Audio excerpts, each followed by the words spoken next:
अधिष्ठाता महोदय, मैं आपका आभारी हूं। माननीय अध्यक्ष जी का विशेष रूप से मैं आभारी हूं कि मानसून सत्र को सकुशल संचालित करने और कई विधायी कार्यों को सकुशल संपन्न करने के साथ ही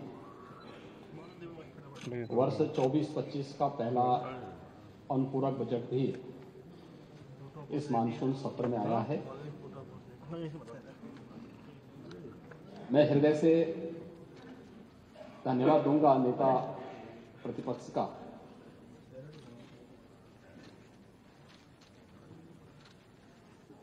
वे वयोवृद्ध हैं, एक लंबा अनुभव विधायक कार्य का उनके पास है और अपनी सहजता और अपनी सरलता के कारण उन्होंने बहुत महत्वपूर्ण सुझाव भी अपने वक्तव्य में हमारे सामने दिए हैं। और वास्तव में ज्ञान वो नहीं होता है जो हम किताबों में पढ़ते हैं, ज्ञान वह होता है जो वास्तविक धरातल पर हम अपने व्यवहारिक जगत में देखते हैं। और इसलिए हमारे यहाँ हमेशा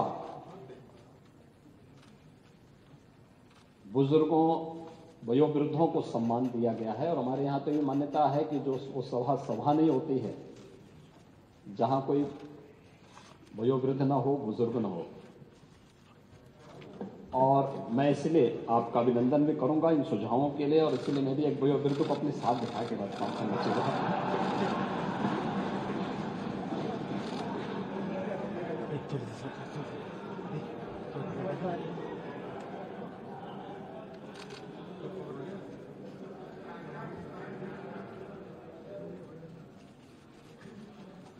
आऊंगा थोड़े देर में।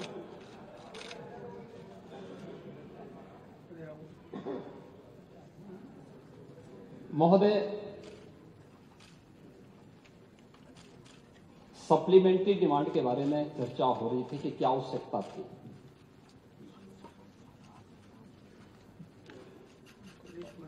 मैं केवल एक बात, हमें विरासत में जैसा उत्तर प्रदेश मिला था और जैसा उत्तर प्रदेश आज है, हमने श्रद्धेय अटल जी की इन पंक्तियों से सदैव प्रेरणा प्राप्त की है कि आदमी को चाहिए कि वो जूझे, परिस्थितियों से लड़े, एक स्वप्न टूटे तो दूसरा गढ़े। और उत्तर प्रदेश के लिए जो स्वप्न बनाए गए थे उसको साकार करने के लिए सरकार के द्वारा जो प्रयास समय समय पर प्रारंभ हुए हैं, उन्हीं को साकार रूप प्रदान करने के लिए सरकार ने अपने बजट के दायरे को बढ़ाया। फरवरी में ही हमने अपना मूल बजट पारित करके अपना वित्तीय वर्ष अप्रैल में ही बजट की कार्रवाई को हमने आगे बढ़ा दिया था। 24-25 का जो मूल बजट था, जैसा कि आपने अपने उद्बोधन में भी कहा, और हमारे यहाँ माननीय नेतागण जितने भी हमारे कांग्रेस की नेता श्रीमती आराधना मिश्रा मोना जी ने, जनसत्ता पार्टी के श्री रघुनाथ प्रताप सिंह उर्फ राजा भैया ने, हमारे सहयोगी दल राष्ट्रीय लोक दल, अपना दल,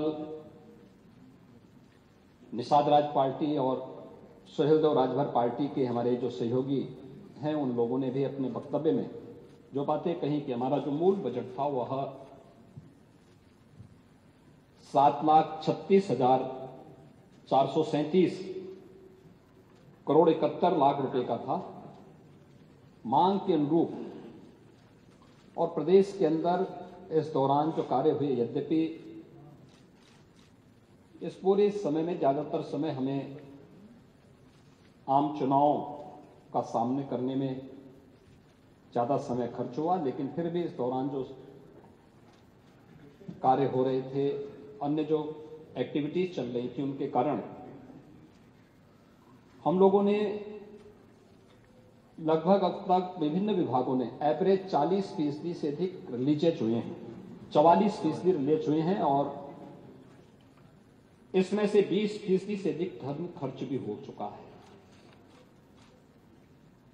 अगर हम देखेंगे तो यह बजट 15-16 की तुलना में दोगुने से अधिक है। उत्तर प्रदेश जैसे राज्य में अगर हम इन सब मुद्दों के बारे में नहीं सोचते, इस प्रकार के बजट के दायरे को नहीं बढ़ाते, उत्तर प्रदेश की आवश्यकता के अनुरूप यहां पे इंफ्रास्ट्रक्चर नहीं देते, गरीब कल्याणकारी योजनाओं को आगे नहीं बढ़ाते, बिना भेदभाव के अन्नदाता किसानों के बारे में, महिलाओं के बारे में, नौजवानों के बारे में और समाज के विभिन्न तबके के वंचितों के बारे में, दबे कुचले उन तबकों के बारे में, अति पिछड़ी और पिछड़ी जातियों के बारे में सरकार की कार्य योजना आगे नहीं बढ़ती तो उत्तर प्रदेश के बजट के आयाम को बढ़ाने में हम सफल नहीं हो पाते। हमने इन कार्यक्रमों को आगे बढ़ाया, बिना भेदभाव के शासन की योजनाओं को उन तक पहुंचाया और आज उसी का परिणाम है कि सफलतापूर्वक बजट इस माननीय सदन ने फरवरी में पास किया था। 1 अप्रैल से नए वित्तीय वर्ष प्रारंभ होने के साथ नए बजट पे कार्य करना प्रारंभ भी कर दिया और आज जब हम अगस्त मास की प्रथम तिथि में यहां पर उपस्थित हुए हैं, इन पिछले 4 महीनों के अंदर पहले 2 महीने चुनाव में व्यतीत हो गए, अन्य एक्टिविटीज में व्यतीत हुई, अगले 2 महीने मात्र कार्य करने के लिए मिले और उस दौरान जो कार्य प्रारंभ हुए उसका परिणाम है कि 44% से अधिक बजट रिलीज हुआ है, 20% से अधिक अब तक खर्च हो चुका है और हमारा प्रयास है कि जितना भी पैसा है, जो आपने अपने उद्बोधन में भी कहा कि कैपिटल एक्सपेंडिचर इस बात का द्योतक है कि यह पैसा किसी स्थायी निर्माण में लग रहा है, ये रोजगार का सृजन भी करेगा और विकास की गति को भी तीव्र करेगा। उसी विकास की गति को तीव्र करने के लिए उत्तर प्रदेश को देश की सबसे बड़ी अर्थव्यवस्था के रूप में स्थापित करने के सरकार के अभियान का वो हिस्सा है और पिछले 7 वर्ष में जो प्रयास प्रारंभ हुए उसी का परिणाम है कि हम बजट के दायरे को दोगुना करने में सफल हुए। प्रदेश के अंदर प्रदेश की जो जीडीपी थी, अगर हम इसे 2015-16 की तुलना में देखें तो ये दोगुने से अधिक बढ़ी है। अगर हम प्रति व्यक्ति आय को देखें, पर कैपिटा इनकम को देखें, ये दोगुने से अधिक बढ़ी है। ये दिखाता है हमारी दिशा सही है, उत्तर प्रदेश एक सही दिशा में आगे बढ़ा है और उसी सही दिशा को एक नई गति देने के लिए जो नए मद बनाए गए हैं उस मद में हम लोगों ने इस नए सप्लीमेंट्री बजट की आवश्यकता पड़ी, जिसमें 12,209 करोड़ 93 लाख रुपए का इस सप्लीमेंट्री बजट हम लोगों को मानसून सत्र में लाना पड़ा है और इसके साथ ही उत्तर प्रदेश का ये बजट वर्ष 24-25 का लगभग 7.5 लाख करोड़ के आसपास पहुंचता है, जो उत्तर प्रदेश की आबादी की दृष्टि से देश के अंदर अन्य राज्यों से हम तुलना करते हैं तो ये माना जा सकता है कि उत्तर प्रदेश देश के अंदर देश की अग्रणी अर्थव्यवस्था बनने का माना रखता है। मुझे याद है जब 17 में हम लोग आए थे तब उत्तर प्रदेश देश की 6ठी-7वीं अर्थव्यवस्था थी, आबादी हमारी सबसे ज्यादा, लेकिन अर्थव्यवस्था के रूप में हम देश के अंदर 6ठे-7वें स्थान पर थे। उत्तर प्रदेश के बारे में एक ऐसा परसेप्शन था, ये किसी से छुपा हुआ नहीं है। आप में से सभी माननीय जनप्रतिनिधिगण उत्तर प्रदेश से बाहर जाते थे और बाहर जाकर के इन बातों को अनुभव करते थे कि कैसी स्थिति है। पहचान का संकट होता था उत्तर प्रदेश के नौजवानों के सामने, उत्तर प्रदेश के नागरिकों के सामने। आज मैं कह सकता हूं उत्तर प्रदेश के नौजवानों के सामने नहीं, किसी भी व्यक्ति के सामने उत्तर प्रदेश का है, देश उसे सम्मान की निगाह से देखता है, शक की निगाह से नहीं देखता है। एक सबसे बड़ा परिवर्तन आज हमारे सामने देखने को मिलता है। उत्तर प्रदेश ने इस दौरान अपने इकोनॉमी को बढ़ाया है, आज हम देश की 7वीं नहीं बल्कि दूसरी बड़ी अर्थव्यवस्था है और अगले 3 और 5 वर्ष का जो रोड मैप हम लोगों ने तैयार किया है, उस रोड मैप के साथ भी आज मैं सदन में इस सप्लीमेंट्री डिमांड के साथ बोलना चाहूंगा कि उत्तर प्रदेश ने जो एक कार्य इस दौरान किया है, इसके परिणाम आज हमारे सामने आए हैं। और ये जो बजट है, ये बजट केवल एक बजट नहीं है, यह जो आकार बजट का बढ़ा है, दुगना, लगभग बजट दुगना हुआ है, यह लोक कल्याण के कार्यों में ये पैसा खर्च हुआ है। अंतिम पायदान पर बैठे हुए व्यक्ति के लिए, गांव है, गरीब है, किसान है, नौजवान है, महिलाएं हैं, उन तक योजनाओं का लाभ पहुंचाने का कार्य हुआ है। इंफ्रास्ट्रक्चर डेवलपमेंट के बेहतरीन कार्य हुए हैं और शिक्षा, स्वास्थ्य, कौशल विकास, इन सब पर ये कार्य हुए हैं और उसका परिणाम है कि उत्तर प्रदेश के अंदर अर्थव्यवस्था भी बढ़ी है और प्रति व्यक्ति की आय में भी बढ़ोतरी हुई है। आज इसी का सीधा परिणाम है कि प्रदेश के अंदर रोजगार के नए सृजन हुए हैं। आपके सामने बहुत सारे ऐसे उदाहरण हैं। तमिलनाडु के त्रिशूर की चर्चा में कर रहा था कि जहां पे उत्तर प्रदेश से जुड़े हुए लगभग 2 लाख कार्मिक वहां काम करते थे,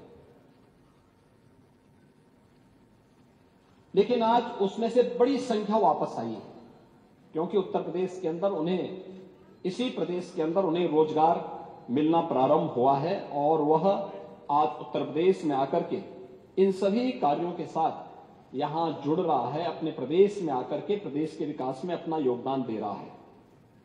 उत्तर प्रदेश आज देश की अर्थव्यवस्था में, नेशनल जीडीपी में भी अपने शेयर को बढ़ाने में सफल हुआ है।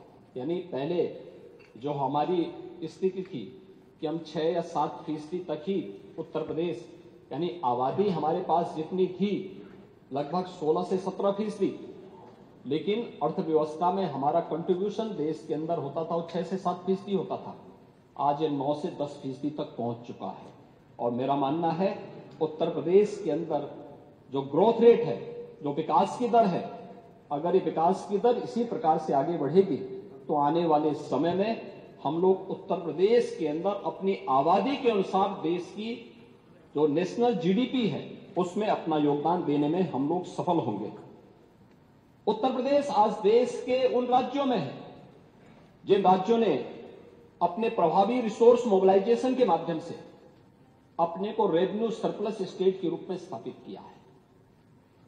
हमारी ज्यादातर आवश्यकताओं की पूर्ति हम राज्य के अंदर करने में सक्षम हैं और उन सब के माध्यम से हम लोग एक बेहतरीन इंफ्रास्ट्रक्चर देने की दिशा में भी आगे बढ़े हैं, जिस पे आज हम इसी पे चर्चा भी करेंगे। इसके लिए हम लोगों को टैक्स चोरी के लिए प्रभावी उपाय करने पड़े, रेवेन्यू लीकेजेज के जो कहीं से ऐसी स्थिति थी उसके लिए प्रावधान करने पड़े और आज उसके परिणाम हम सब के सामने हैं, जो हम सब यहां पे देख रहे हैं।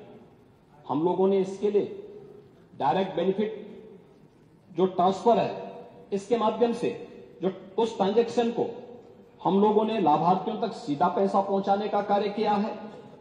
प्रदेश के 196 योजनाओं में डीबीटी के माध्यम से 11 विभागों के माध्यम से 196 योजनाओं का 10,000 करोड़ रुपए की हम लोगों ने इसके माध्यम से बचत की है और 70,000 करोड़ रुपए 62,000 ट्रांजैक्शन के माध्यम से हम लोगों ने अंतिम पायदान पर बैठे हुए व्यक्ति तक पहुंचाने का काम किया है। ये डीबीटी कैसे एक गरीब को भ्रष्टाचार से मुक्त व्यवस्था देने में सहायक होती है, यह डीबीटी उसका एक उदाहरण है। इस दौरान प्रदेश के अंदर रोजगार का जो सृजन हुआ है, रोजगार है, स्वतः रोजगार है, यह प्रदेश के अंदर बैंक के बिजनेस को भी बढ़ाने में सफल हुआ है। अगर 2016-17 में हम लोग प्रदेश के अंदर के सीडी रोशो को देखेंगे तो यह लगभग 44 से 46 के बीच में था, आज यही 60% के आसपास है। ये चीजें दिखाती हैं कि रोजगार में यहां वृद्धि हुई है, लोगों को रोजगार मिला है, स्वतः रोजगार के अवसर यहां लोगों को प्राप्त हुए हैं और लोगों को इसमें बेहतरीन रूप से आगे इसके माध्यम से यहां पे अवसर प्राप्त हुए हैं। लेकिन साथ साथ हम लोगों ने वित्तीय अनुशासन का पालन भी किया है। भारतीय रिजर्व बैंक ने एक व्यवस्था बनाई है कि आप अपनी वित्तीय अनुशासन को बनाए रखते हुए आप अपना बजट बनाएंगे, कर्ज लेंगे। अगर एक सीमा के ऊपर ये जाता है तो आपको कोई भी नेशनल बैंक या रिजर्व बैंक आपको कर्ज के लिए अलाउ नहीं करेगा। उत्तर प्रदेश ने इस दिशा में बेहतरीन प्रयास किया है। 25 करोड़ की आबादी उत्तर प्रदेश में रह रही है, लेकिन 25 करोड़ की आबादी के बाद भी अगर आप देश के अंदर अन्य राज्यों की तुलना में देखेंगे तो एफआरबीएम की जो सीमा है 3.5 है, उत्तर प्रदेश 2.86 पर अपने वित्तीय अनुशासन को बनाए रखने में सफल हुई है। यह एक बेहतरीन स्थिति किसी भी राज्य के लिए हो सकती है और वह हम लोगों ने प्रदेश के अंदर यहां पर इन कार्यों को किया है। प्रदेश के अंदर जो मैंने पहले भी कहा कि मूल बजट में एक बड़ी राशि कैपिटल एक्सपेंडिचर के रूप में हम खर्च कर रहे हैं, जो प्रदेश के अंदर डेवलपमेंट की गति को आगे बढ़ाने में सहायक रहा है और इन चीजों को एक नई गति देने में भी हम लोगों ने उसके माध्यम से सफलता प्राप्त की है। महोदय, हम इस बात को अक्सर इस बारे में कहते हैं कि प्रधानमंत्री मोदी जी के नेतृत्व में इस देश ने एक नए भारत का दर्शन कराया है। एक नया भारत जो भारत की 140 करोड़ जनता की आकांक्षा का प्रतीक बना है। दुनिया के हर क्राइसिस मैनेजमेंट में लोग भारत की तरफ आशा भरी निगाहों से देखते हैं और लोगों के मन में एक विश्वास है कि कहीं दुनिया के अंदर संकट आएगा, भारत इसमें सहयोगी की भूमिका में खड़ा होगा, हर संकटग्रस्त व्यक्ति के साथ खड़ा होगा। और भारत के अंदर 140 करोड़ जनता जनार्दन का जो विश्वास मोदी जी के नेतृत्व में पिछले 10 वर्षों के अंदर देखने को मिला है, वो अभूतपूर्व है, अभिनंदनीय है। इसके लिए उन्होंने पिछले 10 वर्षों में जो कार्य किए वो अत्यंत अभूतपूर्व है और इसमें भारत की जो ग्रोथ रेट है उससे भी और भारत की जो जीडीपी है उसमें भी हम जो बढ़ोतरी हुई है उसके माध्यम से इसको देख सकते हैं। पर कैपिटा इनकम देश के अंदर नेशनल एवरेज में अगर आप देखेंगे काफी वृद्धि हुई है। अगर हम लोग देश की अर्थव्यवस्था को ही देखेंगे तो जो 2014 में भारत की अर्थव्यवस्था 10वीं अर्थव्यवस्था थी, आज वही भारत की अर्थव्यवस्था दुनिया की 5वीं बड़ी अर्थव्यवस्था है और अगले 3 वर्ष के अंदर भारत दुनिया की 3री बड़ी अर्थव्यवस्था बनेगा। यह प्रधानमंत्री जी का संकल्प है और इसके साथ ही भारत $5 ट्रिलियन की इकोनॉमी के रूप में अपने आप को स्थापित करेगा। इसके लिए भारत सरकार के द्वारा जो प्रयास प्रारंभ हुए हैं ये राज्यों के सहयोग से और तीव्र गति से आगे बढ़ सकते हैं। अगर प्रधानमंत्री जी का विजन है और उसके लिए भारत सरकार ने अपना एक रोड मैप तैयार किया है कि हमें $5 ट्रिलियन की इकोनॉमी के रूप में भारत को स्थापित करना है, तो देश की सबसे बड़ी आबादी का राज्य होने के नाते उत्तर प्रदेश का भी दायित्व बनता था कि हम देश की स्पीड के साथ उत्तर प्रदेश के नागरिकों की स्पीड को भी आगे बढ़ा सकें और उसी स्पीड के साथ जोड़ने के लिए उत्तर प्रदेश ने भी यह तय किया कि हम उत्तर प्रदेश की अर्थव्यवस्था को $1 ट्रिलियन की इकोनॉमी के रूप में स्थापित करेंगे। $1 ट्रिलियन की इकोनॉमी के लिए उत्तर प्रदेश सरकार के द्वारा जो प्रयास प्रारंभ किए हैं, उत्तर प्रदेश का बजट उसी की श्रृंखला का एक हिस्सा है। इसमें आपने देखा होगा $1 ट्रिलियन की इकोनॉमी के लिए हम लोगों के एक रोड मैप तैयार हुआ है। उत्तर प्रदेश के अंदर हम लोगों ने पूरे सभी विभागों को, अन्य संबंधित सेक्टर को 10 सेक्टर में हमने विभाजित किया। हर एक सेक्टर में कोई हमारा एक वरिष्ठ मंत्री उस सेक्टर की निगरानी कर रहा है। अपर मुख्य सचिव और प्रमुख सचिव स्तर के अधिकारी पाक्षिक रूप से उसकी समीक्षा कर रहे हैं, उसकी मॉनिटरिंग कर रहे हैं। उस फील्ड से जुड़े हुए विशेषज्ञ, उस फील्ड से जुड़े हुए जो अर्थशास्त्री हैं, स्टेक होल्डर्स हैं, उन सबका सहयोग इसके लिए लिया जा रहा है और स्वयं सीएम डैशबोर्ड के माध्यम से मैं इसकी समीक्षा करता हूं और उसकी नियमित समीक्षा के साथ साथ कौन से सेक्टर में कमी है, किस सेक्टर में कहां पे पुशअप करने की आवश्यकता है, उसके लिए उस प्रकार की कार्य योजना को लेकर के हम कार्य कर रहे हैं। इसमें जो 10 महत्वपूर्ण सेक्टर बनाए गए हैं, इन महत्वपूर्ण सेक्टर्स में हम लोगों ने जो अलग अलग कार्य योजना बनाई है, इसमें इंफ्रास्ट्रक्चर का है। आज आप देखते हैं उत्तर प्रदेश के अंदर एक्सप्रेसवे का, इंटरस्टेट कनेक्टिविटी का, हाईवे का एक बेहतरीन जाल बिछ चुका है। हमारे पास पहले से यमुना एक्सप्रेसवे थी। जिस समय 17 में हम लोग आए थे तब आगरा लखनऊ एक्सप्रेसवे अपने बनने के अंतिम चरण की ओर थी। पिछले 7 वर्ष के अंदर हम लोगों ने कई एक्सप्रेसवे बनाए, जिसमें स्टेट गवर्नमेंट ने भी और केंद्र सरकार ने भी सहयोग किया, जिसमें दिल्ली मेरठ 12 लेन का एक्सप्रेसवे भारत सरकार के सहयोग से प्राप्त बना है। पूर्वांचल एक्सप्रेसवे ये अपने यातायात के लिए पूर्वी उत्तर प्रदेश को प्रदेश की राजधानी लखनऊ से जोड़ रहा है। बुंदेलखंड एक्सप्रेसवे या दिल्ली आगरा एक्सप्रेसवे के माध्यम से प्रदेश की राजधानी और देश की राजधानी को जोड़ने का, बुंदेलखंड को जोड़ने का एक माध्यम बना है, जो वहां की अर्थव्यवस्था की एक बैकबोन बनकर के आगे बढ़ रहा है। प्रदेश के अंदर गंगा एक्सप्रेसवे, जिसके बीजीएफ के लिए इस सप्लीमेंट्री बजट में हम लोगों ने धनराशि की मांग भी की है। हमारा प्रयास है कि प्रयागराज कुंभ 2025 में हम गंगा एक्सप्रेसवे को उससे पहले मेन कैरिजवे को बना करके तैयार करें और दिसंबर 2024 का हम लोगों ने टारगेट दिया है कि मेन कैरिजवे को आप इसको बना करके तैयार करिए, जिससे प्रयागराज कुंभ के दौरान इसका उपयोग पश्चिमी उत्तर प्रदेश से पूर्वी उत्तर प्रदेश को जोड़ने के लिए और प्रयागराज को जोड़ने के लिए एक बेहतरीन माध्यम मिल सके। इस पर हमारी कार्रवाई आगे बढ़ रही है।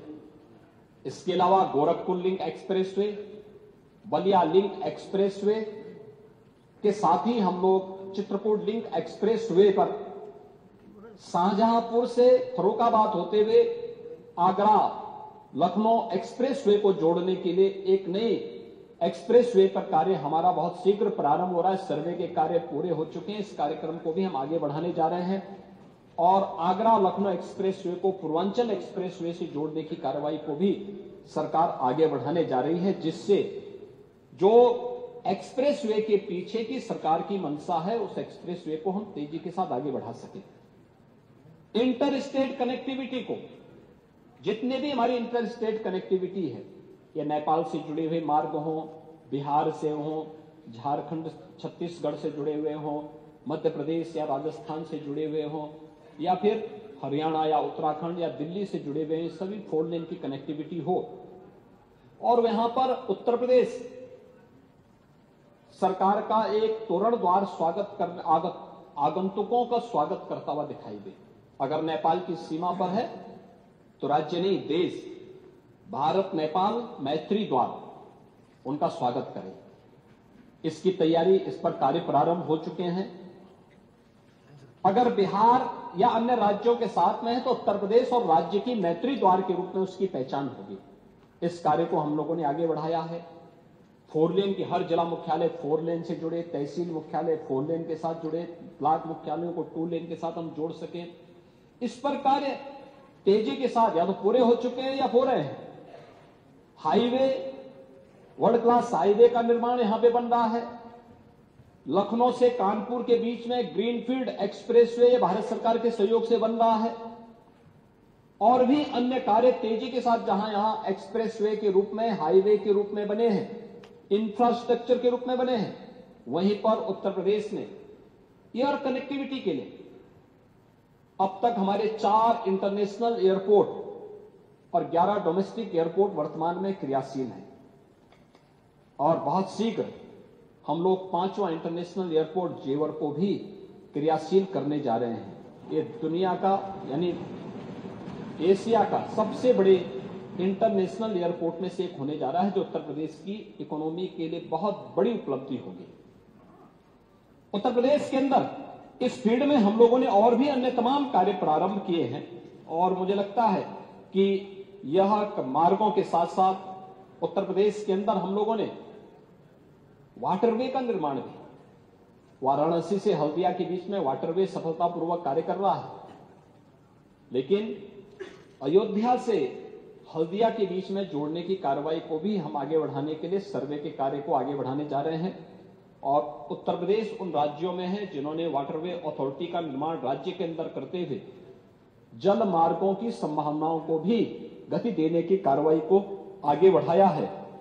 प्रदेश के अंदर अच्छी क्वालिटी की सड़कें बने, नई तकनीक का इसमें उपयोग किया जा सके, फुल डेप्थ रिक्लेमेशन एफडीआर पद्धति का भी उपयोग करने वाला देश का पहला राज्य उत्तर प्रदेश है, जिसमें ग्रामीण क्षेत्र में हम लोगों ने इसको अपनाया था और 5,500 किलोमीटर के मार्ग इसके माध्यम से बने थे। इसमें सड़क की टिकाऊपन भी होता है, लेकिन उसकी लागत में 25% की गिरावट भी आती है, यानी लागत 25% कम होता है, लेकिन मार्ग किसी भी अन्य पद्धति से बनाए जाने वाले मार्ग की तुलना में ज्यादा टिकाऊ होता है। यह कार्य हम लोगों ने यहां पे किया है। हम लोगों ने प्रदेश के अंदर आपने देखा होगा कि बुंदेलखंड में हम बीडा का निर्माण करने जा रहे हैं और बीडा के लिए 36,000 एकड़ लैंड में ये बीडा का निर्माण हो रहा है। 46 वर्ष के बाद नोएडा की तर्ज पर एक नया औद्योगिक शहर बसाने की कार्रवाई और बुंदेलखंड क्षेत्र के भी कायाकल्प करने की दिशा में सरकार के द्वारा बनाए गए प्रयास का ये हिस्सा है। आरआरटीएस जो रैपिड रेल दिल्ली से मेरठ के बीच में प्रारंभ हुई है, आप देख सकते हैं पहले दिल्ली और मेरठ के बीच की दूरी कम होने के बाद भी कितना समय लगता था, 3.5 से 4 घंटे का समय लगता था। आज 12 लेन का एक्सप्रेस वे भी हो गया और रैपिड रेल भी प्रारंभ हो चुकी है।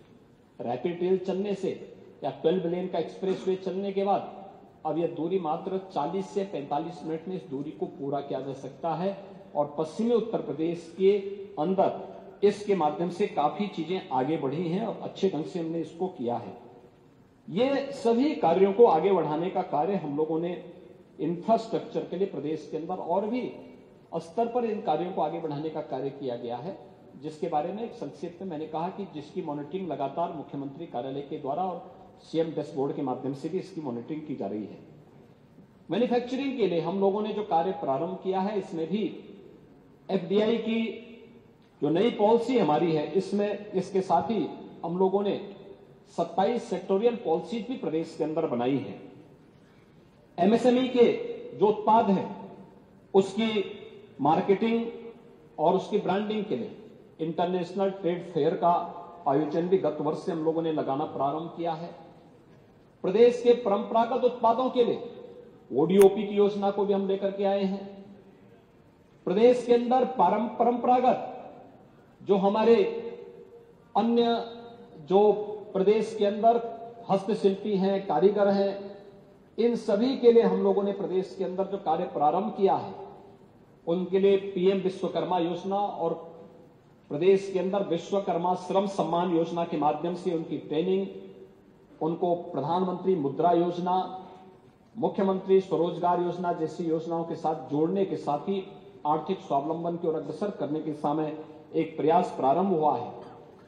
निजी क्षेत्र में भी औद्योगिक पार्क का निर्माण हो, इसके लिए 11 फ्लैश पार्क के निर्माण की कार्रवाई को अब तक हम लोग स्वीकृति दे चुके हैं, जिससे छोटे छोटे पार्क बन सकें और उसके माध्यम से औद्योगिक निवेश की संभावना वहां पर निजी क्षेत्र के माध्यम से बन सके। या एक नई संभावना को हम लोग प्रदेश के अंदर आगे बढ़ाए हैं।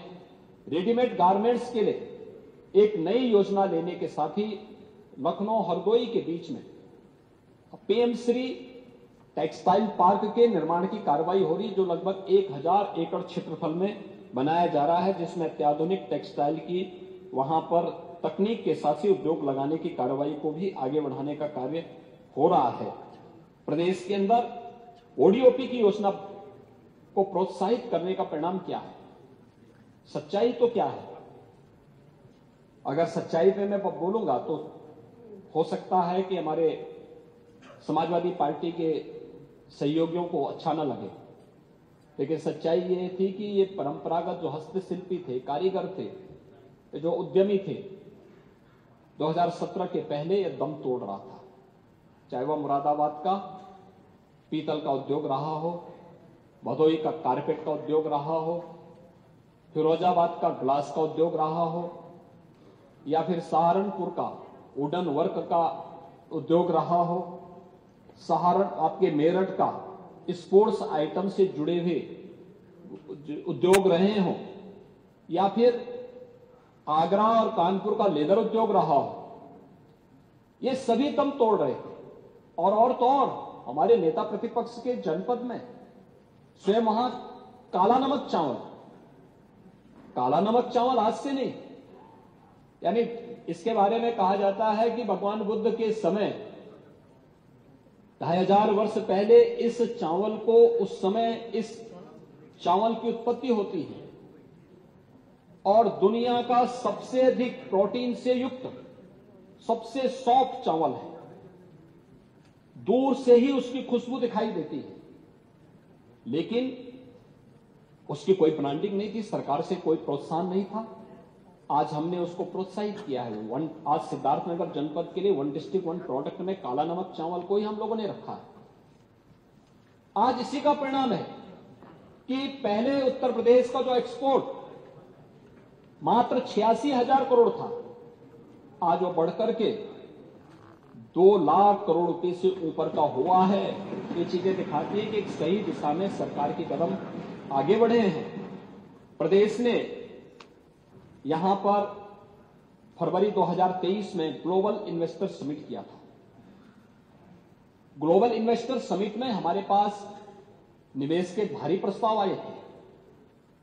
आज सुबह के सत्र में पहला प्रश्न भी इससे संबंधित था और उस समय हमारे औद्योगिक विकास के मंत्री ने भी आपको यहां बताया होगा, सदन में बताया होगा कि ग्लोबल इन्वेस्टर समिट के बाद भी जो प्रस्ताव हमारे पास आए, इन सबको मिलाकर के अगर हम देखेंगे तो लगभग 40 लाख करोड़ रुपए के प्रस्ताव अब तक हमें प्रदेश के अंदर निवेश के प्राप्त हुए हैं।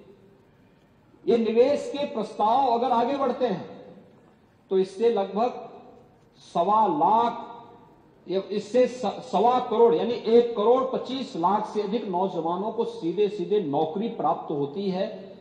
और पहला ग्राउंड ब्रेकिंग फरवरी 2024 में हम लोगों ने प्रधानमंत्री मोदी जी के कर कमलों से यहां संपन्न किया, जिसमें 10 लाख करोड़ रुपए की परियोजनाओं को एक साथ शिलान्यास हुआ। उसके पहले कुछ परियोजनाएं प्रारंभ हो चुकी थी और कुछ को उसके बाद भी प्रारंभ किया।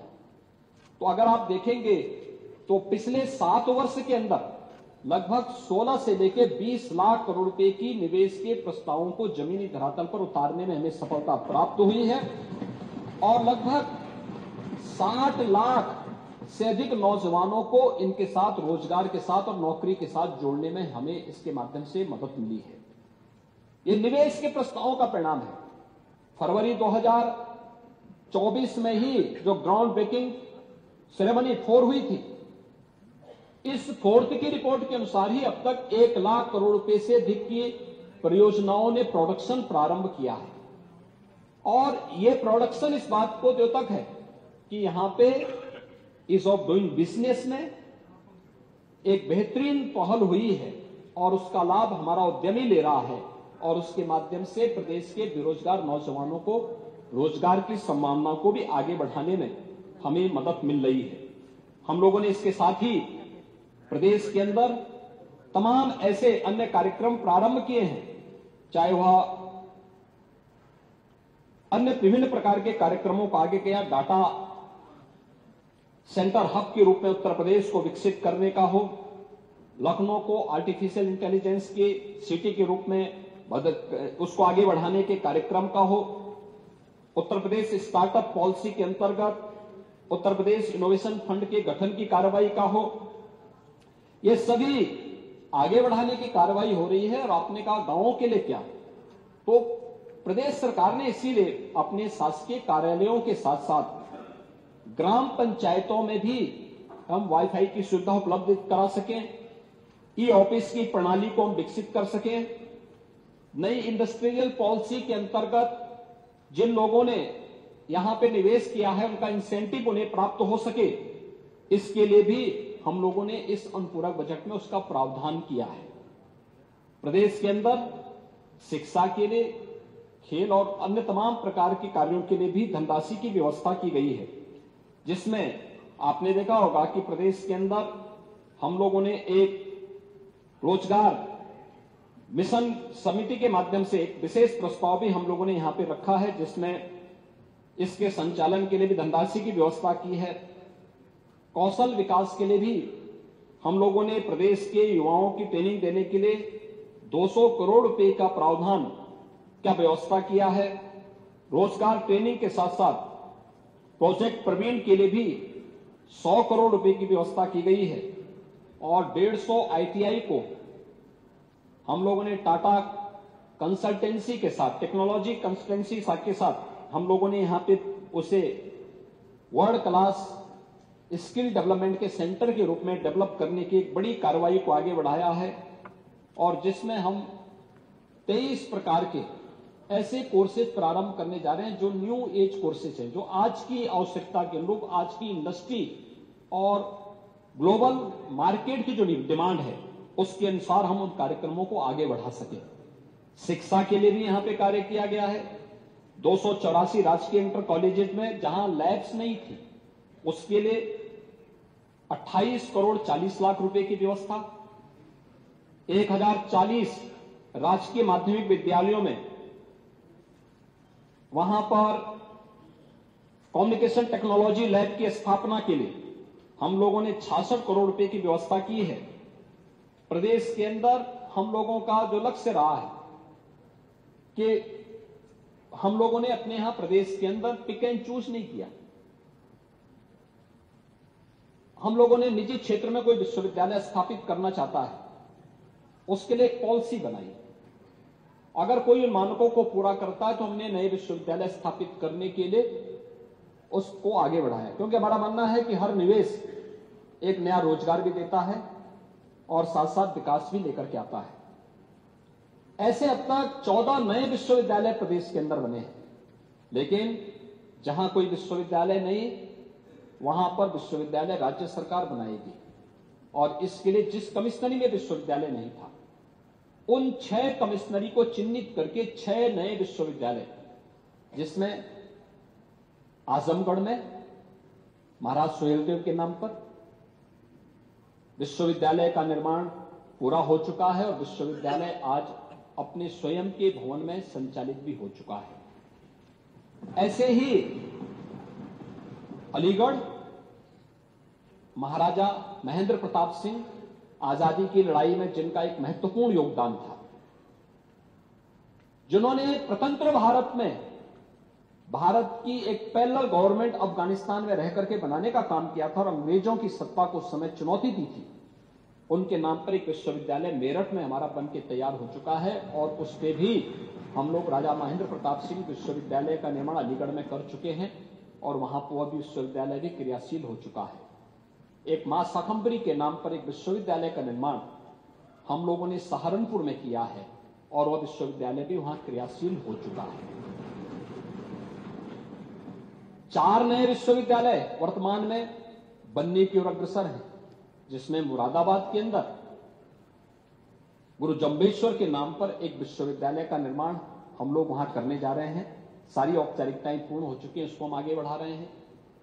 देवीपाटन मंडल हमारा एक ऐसा मंडल था जहां पे निजी क्षेत्र में या सरकारी स्तर पर, गवर्नमेंट स्तर पर कोई भी विश्वविद्यालय नहीं था, वहां मां पाटेश्वरी के नाम पर एक विश्वविद्यालय का निर्माण हम लोग करने जा रहे हैं। और मिर्जापुर मंडल में वहां पर भी कोई विश्वविद्यालय इस मंडल में भी नहीं था, वहां मां विंध्यवासिनी के नाम पर भी एक विश्वविद्यालय के निर्माण के कार्यक्रम को हम लोगों ने आगे बढ़ाया है।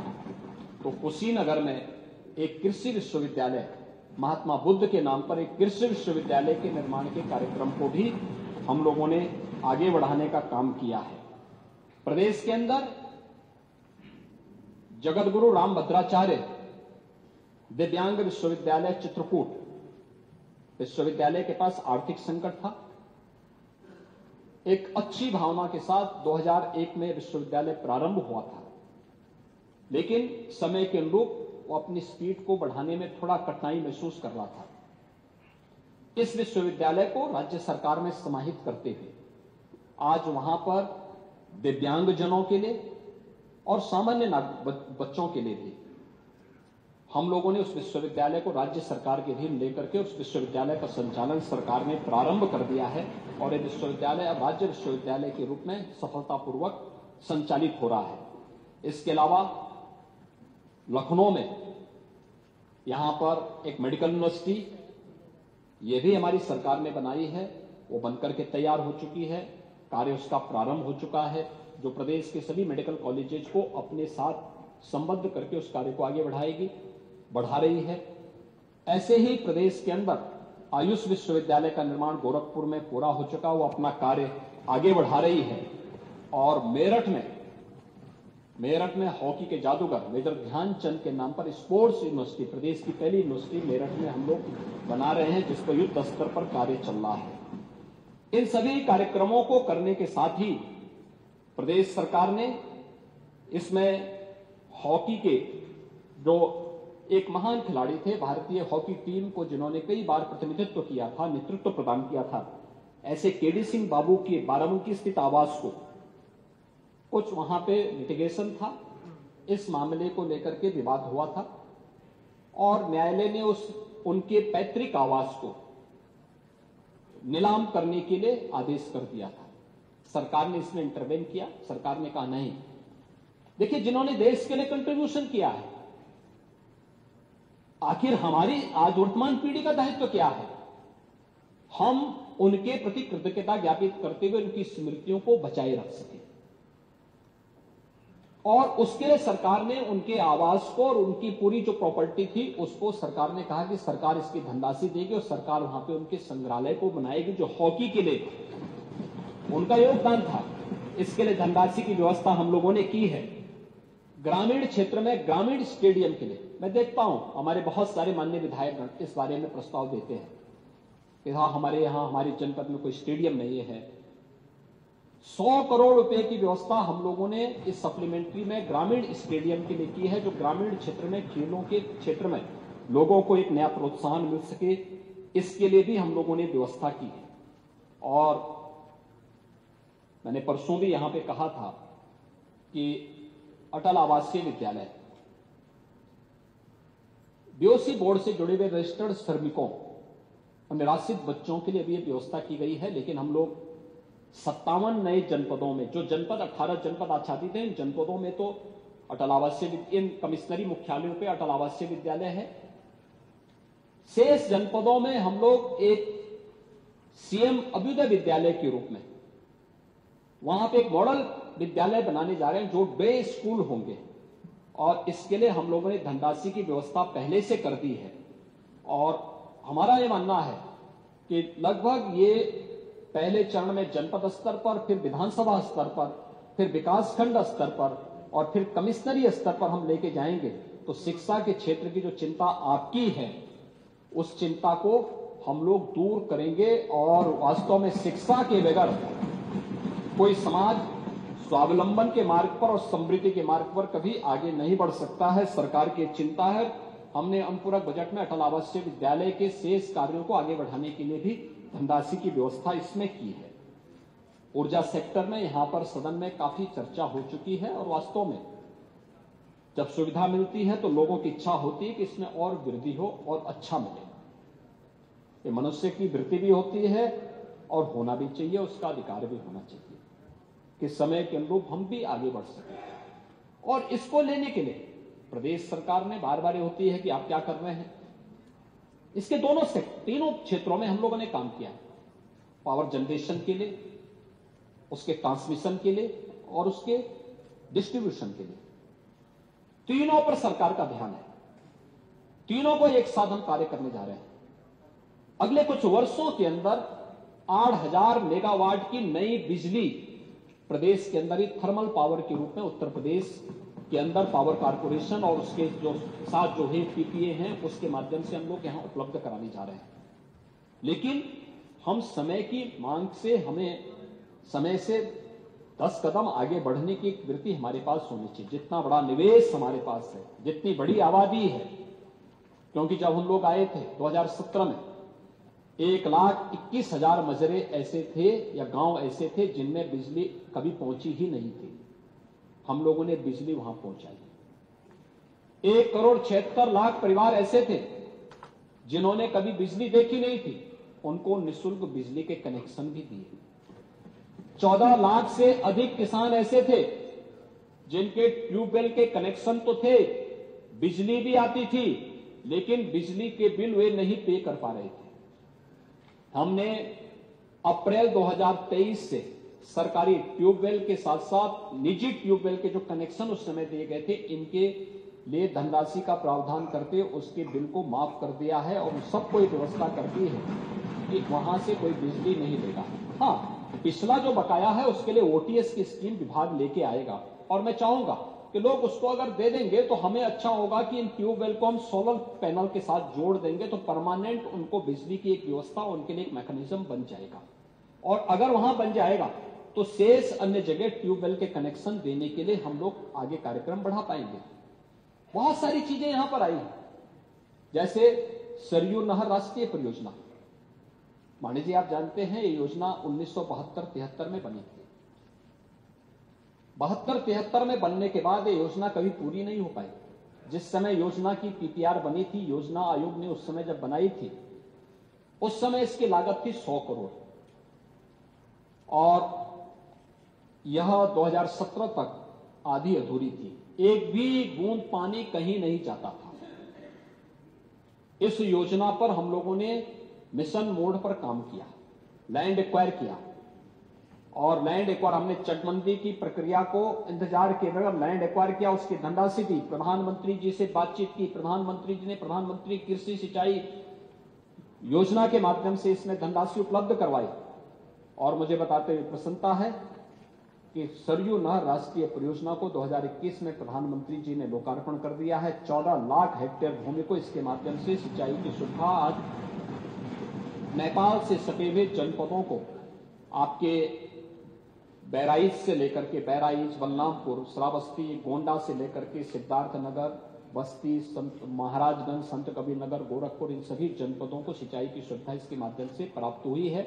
शेष नहर के बाद जो उसके गूल और उप नहर बनने हैं उस पर कार्य चल रहे हैं और वो भी मेरा अनुमान है कि विभाग इसको भी पूरा कर देगा और हम इसके माध्यम से बेहतरीन सिंचाई की सुविधा उस क्षेत्र के लोगों को उपलब्ध करवा देंगे।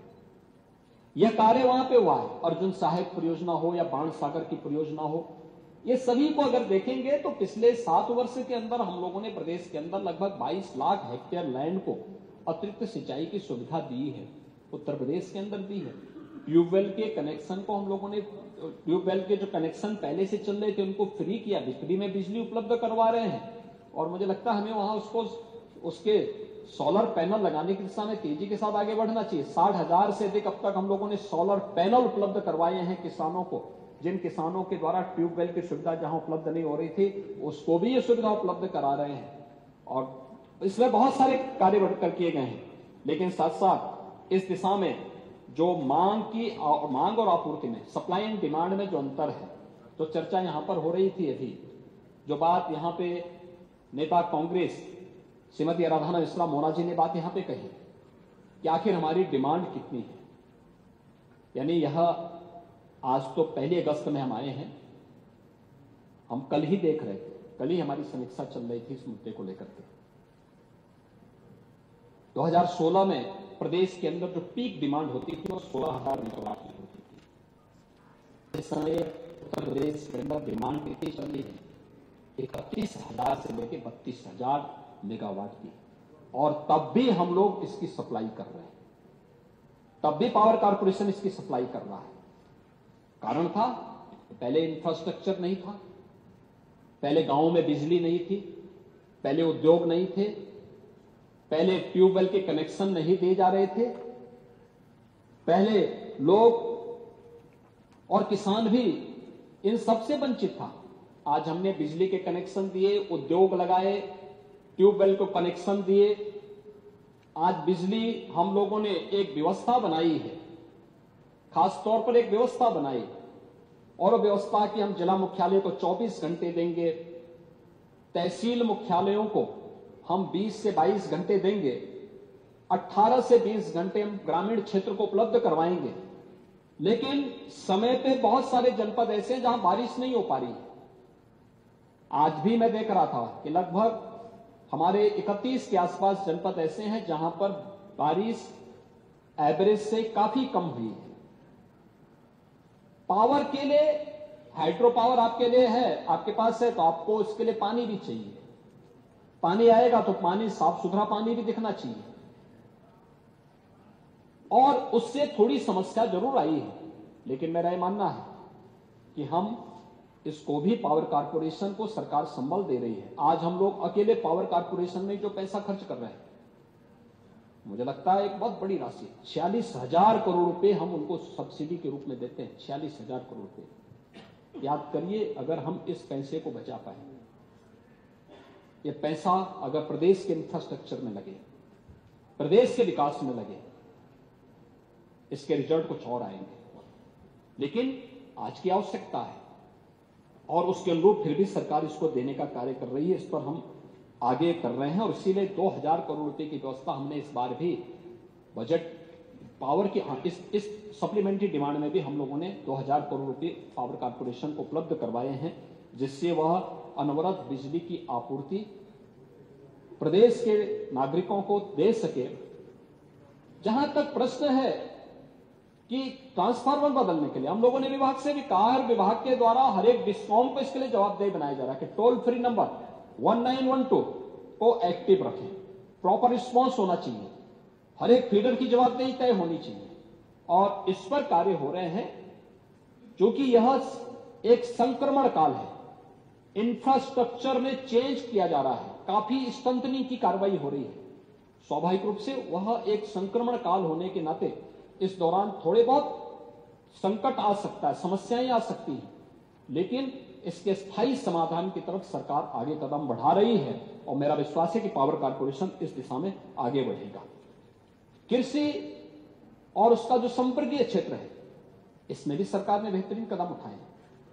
आज आप देख सकते हैं उत्तर प्रदेश सभी मामलों में एक अच्छी दिशा में आगे बढ़ा है, और मुझे लगता है कि उत्तर प्रदेश के अंदर मोदी जी के नेतृत्व में देश के अंदर किसानों के लिए जो योजनाएं घोषित की, पहली बार किसान सरकार के एजेंडे का हिस्सा बना। एमएसपी केवल घोषणा नहीं होगी, बल्कि वास्तविक धरातल पर उसे एमएसपी का लाभ मिलता हुआ दिखाई दे। पहली बार हुआ कि किसान की जमीन के सॉइल हेल्थ कार्ड की व्यवस्था है, और पहली बार हुआ है उत्तर प्रदेश जैसे राज्य का किसान तो सर्वाधिक इस योजना का लाभ ले रहा है, और वह है प्रधानमंत्री किसान सम्मान निधि। क्या इस सम्मान निधि को किसी का चेहरा देख करके दिया गया है क्या? नहीं, किसान किसान है। और प्रधानमंत्री जी ने कहा देश की 4 ही जातियां हैं, 4 ही जाति देश के अंदर है, एक गरीब है, एक किसान है, एक महिला है और एक युवा है। ये 4 जातियां हैं। इन 4 जातियों से ही, इन चारों पर अगर हम फोकस कर लें तो देश के अंदर कहीं भी भेदभाव की बू नहीं आएगी। और मुझे लगता है कि इसी को फोकस करते हुए केंद्र सरकार ने भी और राज्य सरकार ने अपने बजट को प्रस्तुत किया है। ये 4 के उत्थान के लिए, उनके जीवन में खुशहाली लाने के लिए सरकार के जो प्रयास प्रारंभ हुए हैं, कृषि सेक्टर अपने अन्नदाता किसानों के जीवन में परिवर्तन का माध्यम बना है। कृषि विज्ञान केंद्र इसके उदाहरण है। याद करिए 2016 में भारत सरकार उत्तर प्रदेश को 20 कृषि विज्ञान केंद्र देना चाहती थी, तत्कालीन सरकार ने नहीं लिया। 15-16 में देना चाहते थे, नहीं लिया। 17 में सरकार बनी, हमारी कृषि मंत्री मेरे पास आए कि 20 कृषि विज्ञान केंद्र मिल रहा है। मैंने कहा तत्काल झटके से ले लो, इसमें देर नहीं करनी चाहिए। वे गए, 20 के 20 कृषि विज्ञान केंद्र आए।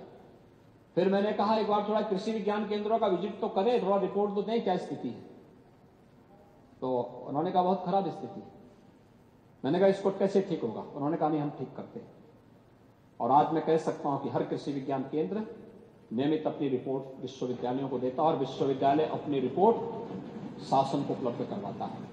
वहां ट्रेनिंग हो रही है, किसानों की ट्रेनिंग हो रही है, डेमोन्स्ट्रेशन हो रहे हैं, कैसे बेहतरीन बीज और बीज उनको उपलब्ध हो सकते हैं, कैसे अच्छी क्वालिटी कैसे हो सकती है, कैसे समय पर हम कौन सी किस्म कहां पे बोएं, इसके बारे में भी दी जा रही है। और वहां पे अच्छी लेबोरेटरी के माध्यम से हम लोग किसानों के उत्पाद की जांच भी कर पा रहे हैं और सर्टिफिकेशन की कार्रवाई को भी आगे बढ़ाने में सफलता प्राप्त हो रही है। एक अच्छी दिशा में आगे बढ़ा है। हम लोगों ने प्रदेश के अंदर 7 वर्षों में दलहन उत्पादन में 36% और तिलहन उत्पादन में 127% की वृद्धि उत्तर प्रदेश के अंदर हुई है। फसल के विविधीकरण की दिशा में आगे बढ़े हैं। एग्रोटेक पॉलिसी के माध्यम से हम लोगों ने दलहन और तिलहन के साथ साथ श्री अन्न फसलों को भी प्रदेश के अंदर बढ़ावा दिया है। जो हम पहले मोटा अनाज बोलते थे और गांव में कोई गरीब उस अनाज को खाता था, लोग हंसते थे, आज दुनिया उसके पीछे भाग रही है। कह रहे साहब अगर जीवित रहना है तो इसको खाओ। ये श्री अन्न के रूप में प्रधानमंत्री जी ने उसके महत्व को समझाया है। और आज आप देखते होंगे किसी भी बड़े होटल में या समारोह में आप चले जाइए, एक डिश आपको श्री अन्न की जरूर वहां पर मिलेगी। 75 जनपदों में डिजिटल क्रॉप सर्वे के माध्यम से फसल उत्पादन के आंकलन करने वाला उत्तर प्रदेश पहला राज्य है देश के अंदर। हम लोगों ने प्रदेश के अंदर 9,45,000 किसानों को जोड़ते हुए 3,406 एफपीओस का गठन भी प्रदेश के अंदर हुआ है। और इसमें एफपीओस के माध्यम से 529 farm machinery bank, 472 warehouse यानी कोल्ड स्टोरेज व 100 सीड प्रोसेसिंग यूनिट का संचालन कर रहे हैं। और अगर आप देखेंगे कि जो हम लोगों ने यूनिट स्थापित की है यहां पर, इस यूनिट के माध्यम से जो वार्षिक टर्नओवर है उसका वो 629 करोड़ रुपए है, जो 100 यूनिट यहां पे हमने सीड प्रोसेसिंग की स्थापित की है। इस किसान सम्मान निधि के अंदर देश के अंदर 2,62,00,000 किसान अकेले उत्तर प्रदेश की इस योजना से लाभान्वित हो रहे हैं, जिसके माध्यम से अब तक प्रदेश के अंदर एक बड़ी राशि 6,000 रुपए प्रत्येक किसान के खाते में डीबीटी के माध्यम से हर वर्ष उपलब्ध हो जा रहे हैं।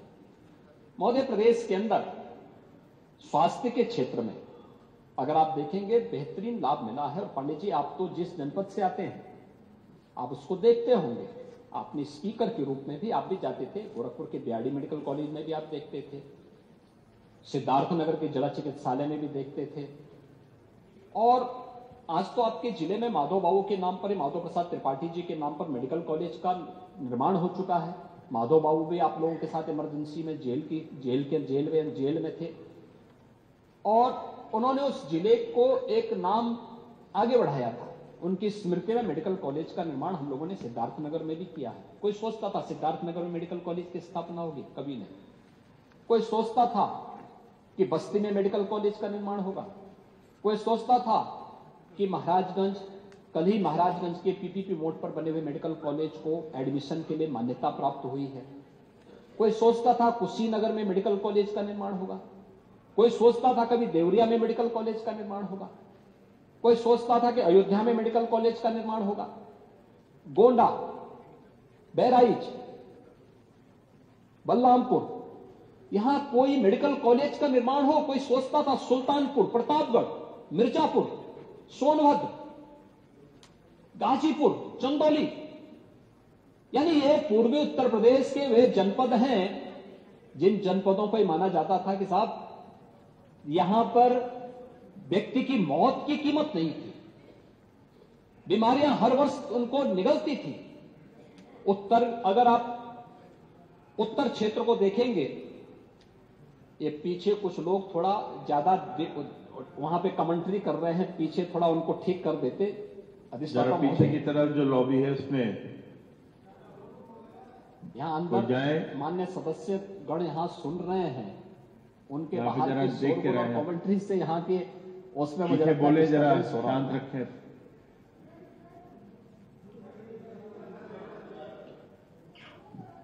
महोदय, दोनों तरफ देख लें। मैं इस चीज की ओर ध्यान आकर्षित कर रहा था, स्वास्थ्य के क्षेत्र में जो कार्य हुआ, इंसेफ्लाइटिस कुशीनगर, देवरिया, गोरखपुर, महाराजगंज, सिद्धार्थनगर, बस्ती, संत कबीरनगर, बलरामपुर, श्रावस्ती, गोंडा, बहराइच, लखीमपुर खीरी, पीलीभीत और सहारनपुर तक अगर आप जाएंगे इंसेफ्लाइटिस से 1,500 से 2,000 बच्चों की मौत इसी सीजन में होती थी, इसी सीजन में होती थी।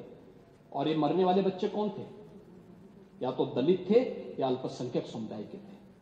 और मैं कह सकता हूं हमारी सरकार ने अंतर विभागीय समन्वय के माध्यम से बेहतरीन प्रयास किया, भारत सरकार के साथ समन्वय बनाया, आज इंसेफ्लाइटिस समाप्त। इंसेफ्लाइटिस समाप्त एक मॉडल है दुनिया के लिए। डेंगू वाराणसी से लेकर के बलिया तक, चिकुनगुनिया आपके बुंदेलखंड क्षेत्र में, कालाजार बिहार से सटे हुए जनपदों में अपना कहर बरपाता था, कोई पूछता नहीं था।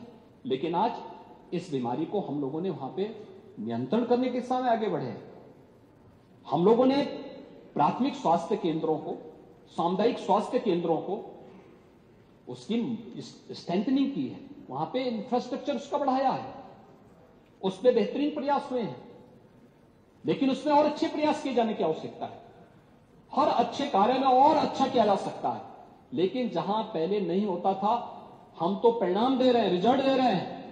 हम कुछ भी घोषणाएं करें, अगर रिजल्ट 0 है इसका मतलब हमारा प्रयास बेकार है। लेकिन अगर हमने प्रयास प्रारंभ किया, हमने प्रयास करने के बाद रिजल्ट दे रहे हैं, इसका मतलब हमारा प्रयास सार्थक है और हमने जो किया है वो सार्थक परिणाम दिया है, रिजल्ट ओरिएंटेड है। और रिजल्ट ओरिएंटेड उस बात को मैं यहां पे सदन में रखा हूं। इंसेफ्लाइटिस उन्मूलन के लिए हमने कार्य किया। कोरोना प्रबंधन का मॉडल हम लोगों ने देश के सामने प्रस्तुत किया। इतनी बड़ी आबादी और इतनी बड़ी आबादी में हम उत्तर प्रदेश की बड़ी आबादी को बचाने में सफल हुए।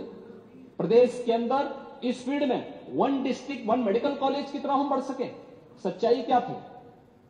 आजादी के पहले से लेकर के केजीएमयू 1915 में स्थापित हुआ था, 15-16 में स्थापित हुआ था। बीएचयू 1915-16 में स्थापित, 16-17 में, 1916 में स्थापित हुआ था। और उसके बाद क्रमिक रूप से अलग अलग मेडिकल कॉलेजेस बने थे। 60 के दशक में 7 मेडिकल कॉलेजेस उस समय बने थे, 7 केवल क्रियाशील हुए। आज स्थिति क्या है? यानी कुल मिलाकर के हम आजादी के पहले से लेकर के 2017 तक देखेंगे, 16-17 तक कुल 12 मेडिकल कॉलेजेस 1947 से लेकर के 2017 तक स्थापित हुए थे। और आज मैं कह सकता हूं केवल हमारे अब 10 जनपद बचे हैं जहां पे मेडिकल कॉलेज अभी बना नहीं है। उन 10 जनपदों में भी हम लोग एक नया मॉडल लेके आने जा रहे हैं और उसके साथ हम मेडिकल कॉलेज के निर्माण के लिए कृत संकल्पित हैं, क्योंकि अच्छा जीवन जीने का अधिकार हर व्यक्ति को है और उसको ये सुविधा मिलनी ही चाहिए। सरकार इसके प्रति पूरी प्रतिबद्धता के साथ कार्य कर रही है और इसको लेकर के हम कार्य करने जा रहे हैं। और मुझे बताते हुए प्रसन्नता है कि जो हमने पीपीपी मोड पर हम लोगों ने मेडिकल कॉलेज बनाए हैं, संभल और महाराजगंज शामली में, इस सत्र में उन्हें चलाने के लिए नेशनल मेडिकल काउंसिल ने परमिशन भी दे दी है। और मुझे लगता है इन तीनों जनपदों से जुड़े हुए जो हमारे जनप्रतिनिधिगण हैं, जिनके प्रयास थे, उनको मैं इसके लिए बधाई भी दूंगा कि उनके प्रयास सार्थक ले रहे हैं। आज बच्चे वहां एडमिशन लेंगे, इस सत्र में एडमिशन लेंगे। इसके साथ ही प्रदेश के अंदर जो मेडिकल कॉलेजेज हैं, इनमें एमबीबीएस की सीट इस सत्र में जो काउंसलिंग के लिए जाने जा रही है वह 10,500 एमबीबीएस यानी यूजी में 10,500 सीट पर एडमिशन अकेले उत्तर प्रदेश में होंगे। यह उत्तर प्रदेश है जिसमें हमने दुगने से ज्यादा सीटों पर एडमिशन उत्तर प्रदेश के अंदर पिछले 7 वर्ष में करने में हमने सफलता प्राप्त की है। नर्सिंग क्षेत्र ऐसा है जो 100% उन्हें इस फील्ड में जॉब के साथ जोड़ देता है और खासतौर पर बेटियों के लिए एक बहुत अच्छा अवसर देता है। निजी नर्सिंग कॉलेजेस भी बने हैं, सरकार उनको हतोत्साहित नहीं कर रही, लेकिन गवर्नमेंट सेक्टर में भी हम लोगों ने 23 नए मेडिकल नर्सिंग कॉलेजेस को भी हम स्थापित कर रहे हैं या कर चुके हैं। प्रदेश के अंदर ऐसे ही हम लोगों ने 22,555 आयुष्मान आरोग्य मंदिरों का गठन हम लोगों ने किया है और देश के अंदर आयुष्मान भारत का कार्ड 5 करोड़ 11 लाख परिवारों को उपलब्ध कराने वाला, 5 करोड़ 11 लाख परिवारों को उपलब्ध कराने वाला, यानी इतने कार्ड हम लोगों ने अब तक गोल्डन कार्ड वितरित कर दिए हैं। ये प्रदेश के अंदर अब तक हम लोगों ने इस योजना को आगे बढ़ाया है और पीएचसी स्तर पर, प्राथमिक स्वास्थ्य केंद्र स्तर पर आरोग्य मेला हर रविवार को लगेगा, जिसमें केंद्र और राज्य सरकार की स्वास्थ्य से संबंधित महिला और बाल विकास से जुड़ी हुई सभी प्रकार की स्कीम को वहां पे प्रदर्शन होगा, उसका मेला भी लगेगा। यह कार्रवाई सफलतापूर्वक आगे बढ़ रही है और मुझे बताते हुए प्रसन्नता है कि अब तक 12 करोड़ से अधिक रोगियों का इसके माध्यम से हम उपचार करने में हमें सफलता प्राप्त हुई है प्रदेश के अंदर। इसके साथ ही हम लोगों ने clinical trial, pharmaceutical research and innovation के लिए भी एक प्रमोट फार्मा नीति को भी हम लोग यहां पर बना चुके हैं और प्रदेश का पहला फार्मा पार्क हम लोग ललितपुर में बनाने जा रहे हैं। इस पर हमारी कार्रवाई आगे बढ़ चुकी है। प्रदेश के अंदर मेडिकल डिवाइस पार्क हमारा यमुना अथॉरिटी में तेजी के साथ आगे बढ़ रहा है और इसके भी सार्थक परिणाम बहुत शीघ्र प्रदेश की जनता के सामने आएंगे। महोदय, नगर विकास के लिए भी प्रदेश सरकार ने कदम बढ़ाए हैं। हमने 100 से अधिक नए नगर निकायों का गठन किया। हम लोग जब आए थे तब प्रदेश के अंदर 14 नगर निगम थे, म्युनिसिपल कॉर्पोरेशन 14 थे, आज 17 हैं। 3 नए नगर निगम प्रदेश के अंदर नए गठित हुए हैं। 4 नगर पालिका परिषद का गठन हुआ। 122 नगर पंचायतों को यहां पर नई गठित किया गया और 124 नगरीय निकायों की सीमा विस्तार की कार्रवाई को भी आगे बढ़ाने का कार्य प्रदेश के अंदर इस दौरान सरकार ने किया है।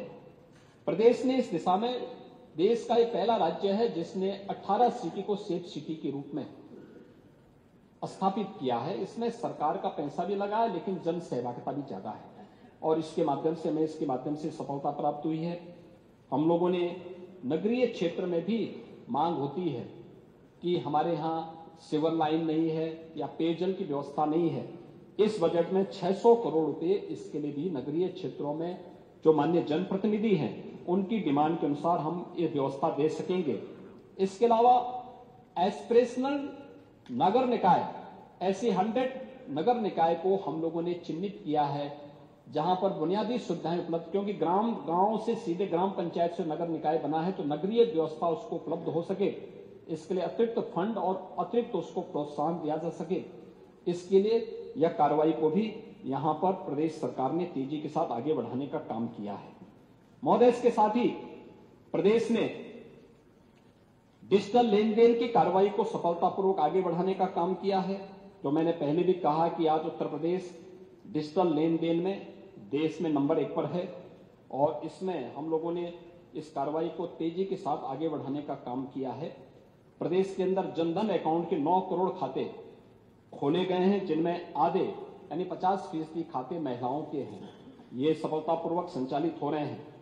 प्रदेश के अंदर जो मैंने पहले भी कहा कि प्रदेश के अंदर जो बैंक का पहले व्यवसाय था 16-17 में यह केवल 12 लाख करोड़ के आसपास था, आज ये बढ़कर के 26 लाख करोड़ हुआ है। ये चीजें दिखती हैं कि बेहतरीन दिशा में हम लोग आगे बढ़े हैं। प्रदेश के अंदर बैंकों की स्थिति, चाहे वह राष्ट्रीयकृत बैंक हो या फिर ग्रामीण बैंक हो, इन सब की शाखाओं का विस्तार करते हुए आज 19,705 शाखाएं चल रही हैं। वीसी सखी का एक नया मॉडल देश के अंदर उत्तर प्रदेश ने दिया है और साथ साथ बैंक मित्र बैंकों के माध्यम से भी जोड़ने की कार्रवाई के माध्यम से भी हम लोगों ने इस कार्य को तेजी के साथ आगे बढ़ाने का कार्य भी किया है। और देश के अंदर फंड आकर्षित करने में भी उत्तर प्रदेश, रिजर्व बैंक का जो आंकलन है, रिजर्व बैंक की जो रिपोर्ट है उसके अनुसार उत्तर प्रदेश देश के अंदर फंड आकर्षित करने वाला देश का पहला टॉप का राज्य है जिसने इस कार्य को आगे बढ़ाने का काम किया है। आयकर रिटर्न जब हम लोग आए थे तब स्वाभाविक रूप से जैसी स्थिति प्रदेश की थी तो वैसे ही परिणाम भी आता है। आयकर रिटर्न भरने वालों की संख्या प्रदेश के अंदर बहुत कम थी, यानी अगर हम देखें तो ये संख्या मात्र लगभग 1.25 लाख के आसपास थी। 1,65,000 के आसपास 2014-15 में यह संख्या थी और आज मुझे बताते हुए प्रसन्नता है यह संख्या लगभग 2 लाख है। तो 12 लाख ये संख्या पहुंच चुकी है। 2 लाख से बढ़कर के आज यह 12 लाख पहुंच चुकी है। ये चीजें दिखाती है कि प्रदेश की प्रति व्यक्ति आय में वृद्धि हुई है और यह उसका एक महत्वपूर्ण संकेतक है। प्रदेश के अंदर जो मैंने कहा कि राष्ट्रीय आर्थिक विकास दर, जो नेशनल देश की जो विकास दर है वह 7 और 8 के बीच में है, लेकिन अगर हम उत्तर प्रदेश का देखेंगे तो ये कांस्टेंट प्राइस में अगर आप देखेंगे तो ये लगभग 10 के आसपास उत्तर प्रदेश की है, और अगर करंट प्राइस में हम देखेंगे तो ये 14 और 15 के बीच में उत्तर प्रदेश की देखने को मिलती है। दिखती है कि हम नेशनल एवरेज से भी बेहतर स्थिति में आगे बढ़ाने की कार्रवाई को आगे बढ़ा रहे हैं। बेरोजगारी की दर के बारे में भी आपने चर्चा की। स्वाभाविक रूप से युवा की आकांक्षा के अनुरूप नौकरी मिल सके, मेरे पास बहुत सारे ऐसे डाटा हैं जो इस बारे में बताते हैं कि वास्तव में अगर पिछली सरकारों के डाटा को आप देखेंगे, मैं आपको कुछ यहाँ पे उपलब्ध भी कराता हूं, और मुझे लगता है कि आप लोग एक बार जरूर इन चीजों पर ध्यान देंगे कि ये डाटा वास्तव में चौंकाने वाले होंगे और आप लोगों के ध्यान का आकर्षण का भी माध्यम ये बनना चाहिए। आपको इसकी जानकारी होनी भी चाहिए और मान्य सदस्यों की भी जानकारी में सब चीजें होनी चाहिए। जो चीजें सामने आई हैं, अगर आप देखेंगे कि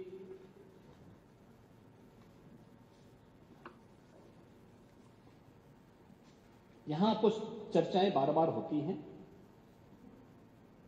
12 से 17 के बीच में प्रदेश के अंदर कुल चयन हुआ था उत्तर प्रदेश लोक सेवा आयोग के माध्यम से 26,394 का चयन हुआ था। इसमें ओबीसी को जो सीट मिली थी वो मात्र 26.38% मिली थी, और एससी की सीट थी वह 21.34% थी। और 17 से अब तक कुल चयन हुए हैं, देखिए इनके समय में हुआ था 26,394। सभी मान्य सदस्य नोट कर लेंगे, अर्थात ये आंकड़े हैं, लोक सेवा आयोग के आंकड़े हैं, ये उत्तर प्रदेश लोक सेवा आयोग के।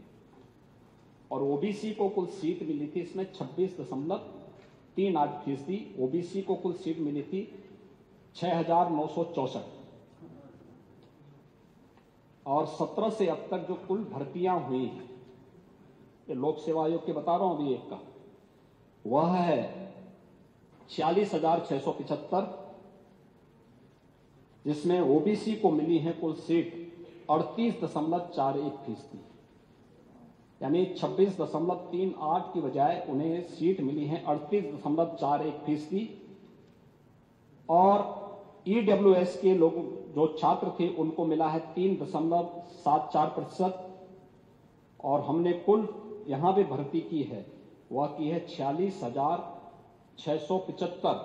अब तक हम सफलतापूर्वक यहां पे भर्ती कर चुके हैं। एक भी भर्ती पर कोई व्यक्ति उंगली नहीं उठा सकता है।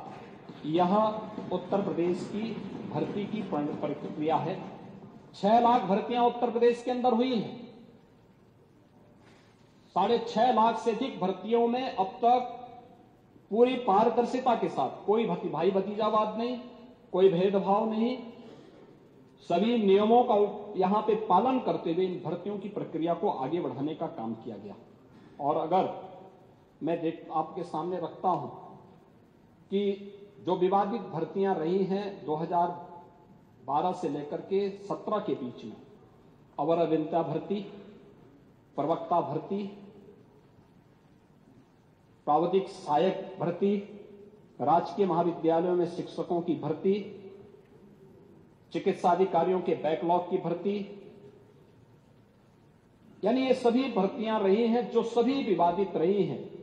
इसमें बहुत सारी ऐसी भर्तियां थी जिनको लेकर के बड़ा विवाद हुआ था, और उस समय के जो लोक सेवा आयोग के अध्यक्ष थे उनको लेकर के किस किस प्रकार की टिप्पणियां हुई हैं यह भी किसी से छुपा हुआ नहीं है। ये पूरा मेरे पास इसका एक वो भी है, पूरा एक, अगर आप देखेंगे कि पूरा एक जो है चिट्ठा है, अगर ये चिट्ठा पढ़ना चाहेंगे तो आपको उपलब्ध भी हो जाएगा। और मैं चाहूंगा कि इसमें बहुत समय व्यर्थ व्यतीत करने की बजाय हम लोग इन चीजों को थोड़ा देखें एक बार कि कैसे लोग गुमराह करने का काम करते थे और कैसे उन तथ्यों को तोड़ मरोड़ करके प्रस्तुत करते थे। मुझे लगता है इसमें से सभी माननीय सदस्य इस बात को साक्षी रहे हैं जो उस समय यहां इस सदन के माननीय सदस्य रहे होंगे, आप तो उस समय स्पीकर ही थे, इसी सदन में गूंजा था। तो उत्तर प्रदेश लोक सेवा आयोग में उप जिलाधिकारी के पद के लिए चयन हुए थे। 86 में से 56 एक जाति विशेष के भर दिए गए थे।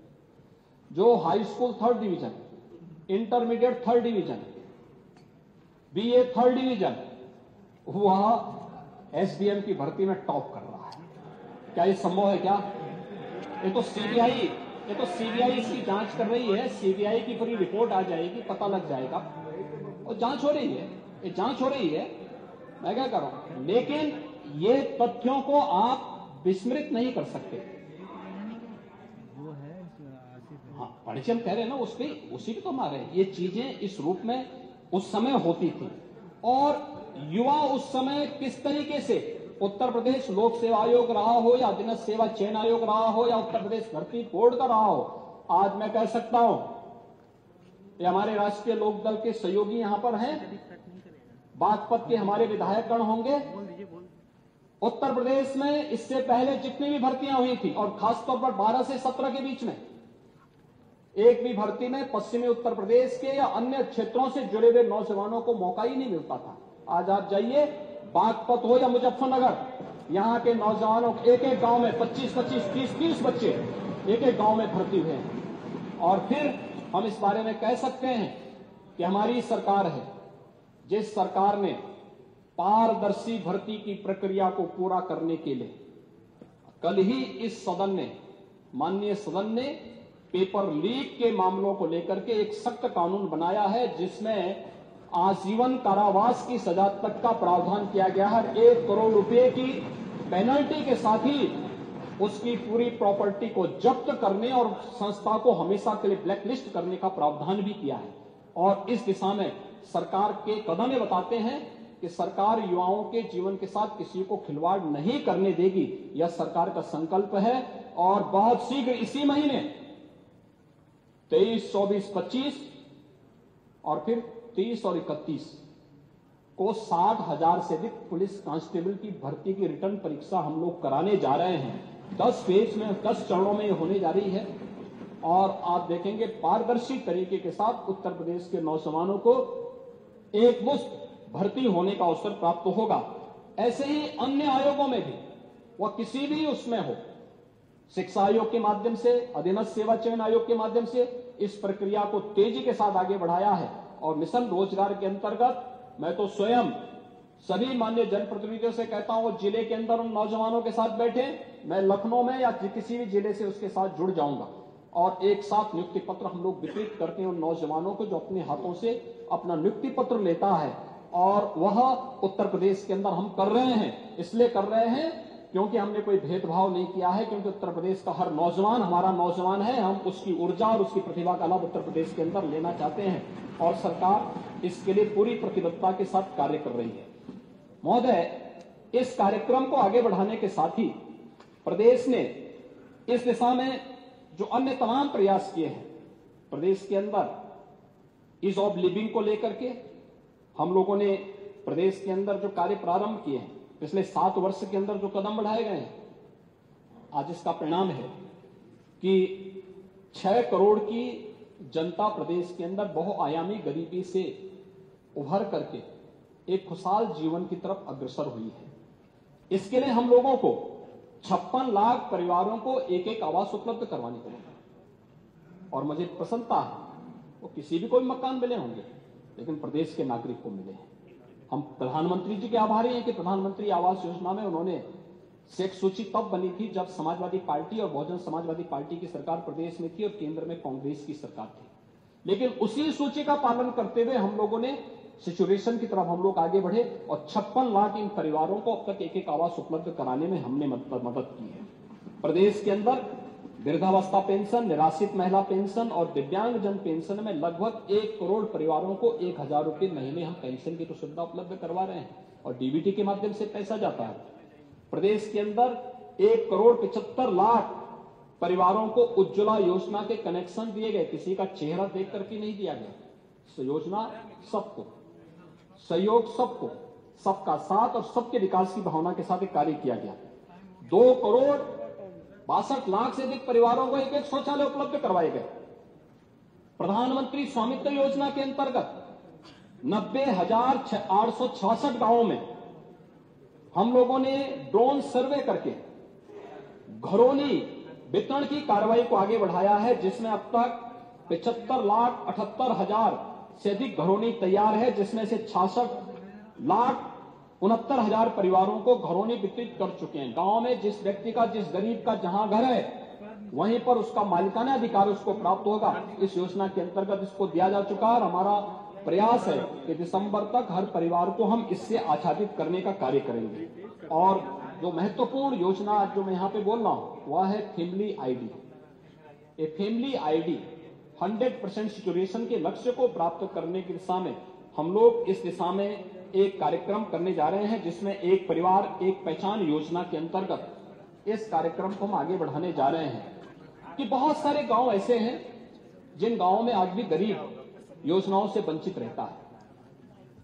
उसमें शेख सूची में उसके साथ अन्याय किया गया क्योंकि उस बेचारे के पास वहां अपनी वॉइस नहीं है, वंचित है, उसकी कोई वॉइस नहीं है, उसकी जाति कम है, जो दबंग है उसी का मोहरा बनकर के रह जाता है। हम एक सर्वे करवा करके उन परिवारों को बेहतरीन जीवन जीने के लिए फैमिली आईडी के साथ जोड़ने जा रहे हैं और हर परिवार के एक व्यक्ति को फिर रोजगार के साथ उसी योजना के माध्यम से हम लोग जोड़ने जा रहे हैं। यह कार्य भी प्रदेश सरकार के द्वारा यहां पर आगे बढ़ाने का कार्य हो रहा है। एससीआर स्कीम के अंतर्गत भी हम लोगों ने कल यहां पे स्टेट कैपिटल रीजन की घोषणा की।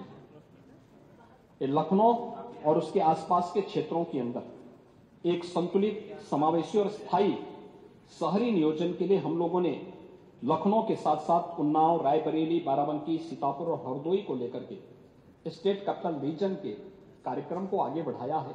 यहाँ पे वर्ल्ड क्लास इंफ्रास्ट्रक्चर हो, ईज ऑफ लिविंग बेहतरीन हो, लोगों को बेहतरीन सुविधाएं यहाँ प्राप्त हो सके, इसके लिए एक नियोजित और संतुलित विकास के लिए, समावेशी विकास के लिए इस कार्य योजना को सरकार यहाँ पर लेकर आई है। और इस पर हम लोगों ने, मैं धन्यवाद दूंगा कि यहाँ पे सरकार ने इस दिशा में यहाँ पे उस कार्यक्रम को आगे बढ़ाने की दिशा में प्रयास प्रारंभ किए हैं और उसको लेकर के हम लोग तेजी के साथ आगे बढ़ा रहे हैं। मुझे यहाँ पर बहुत सारी चीजें हैं जिसको लेकर के हम लोगों को थोड़ा करना पड़ेगा। और मुझे जब यहाँ पांडे जी बोल रहे थे, वह कानून व्यवस्था की बात कर रहे थे। पांडे जी, ये एनसीआरबी के ही डाटा है। हाँ, मैं पढ़ रहा हूं, आप एक बार, आप मेरे जो मैं आंकड़े दे रहा हूं अब इस बार उसको नोट कर लेंगे तो अच्छा होगा। देखिए 2024 के जो आंकड़े हैं 16 और 24 के बीच है, मेरे पास 22 के भी हैं, 23 के भी हैं, 24 के भी हैं और सभी आंकड़ों को मैं आपके सामने रखूंगा। लेकिन मैं 24 से अगर तुलना करूं तो डकैती के मामले में 36.47% की कमी आई है, लूट के मामले में 78.17% की कमी आई है, हत्या के मामले में 43.21% की कमी आई है, बलवा के मामले में 67.42% की कमी आई है, गृह वेदन में 4.31% की कमी आई है और फिरौती के लिए अपहरण के मामले में 70% की कमी इस मामले में आई है। ये अपराध की स्थिति 2016 से 2024 में अगर तुलना करेंगे तो ये आंकड़े सामने आते हैं। महिला संबंधी अपराध के मामलों में अगर आप देखेंगे, दहेज मृत्यु दर में आप देखेंगे 17.43% की, बलात्कार के मामले में 25.30% की, सील भंग में 16.56% की, अपहरण के मामले में 0.17% की कमी यहां पर आई है।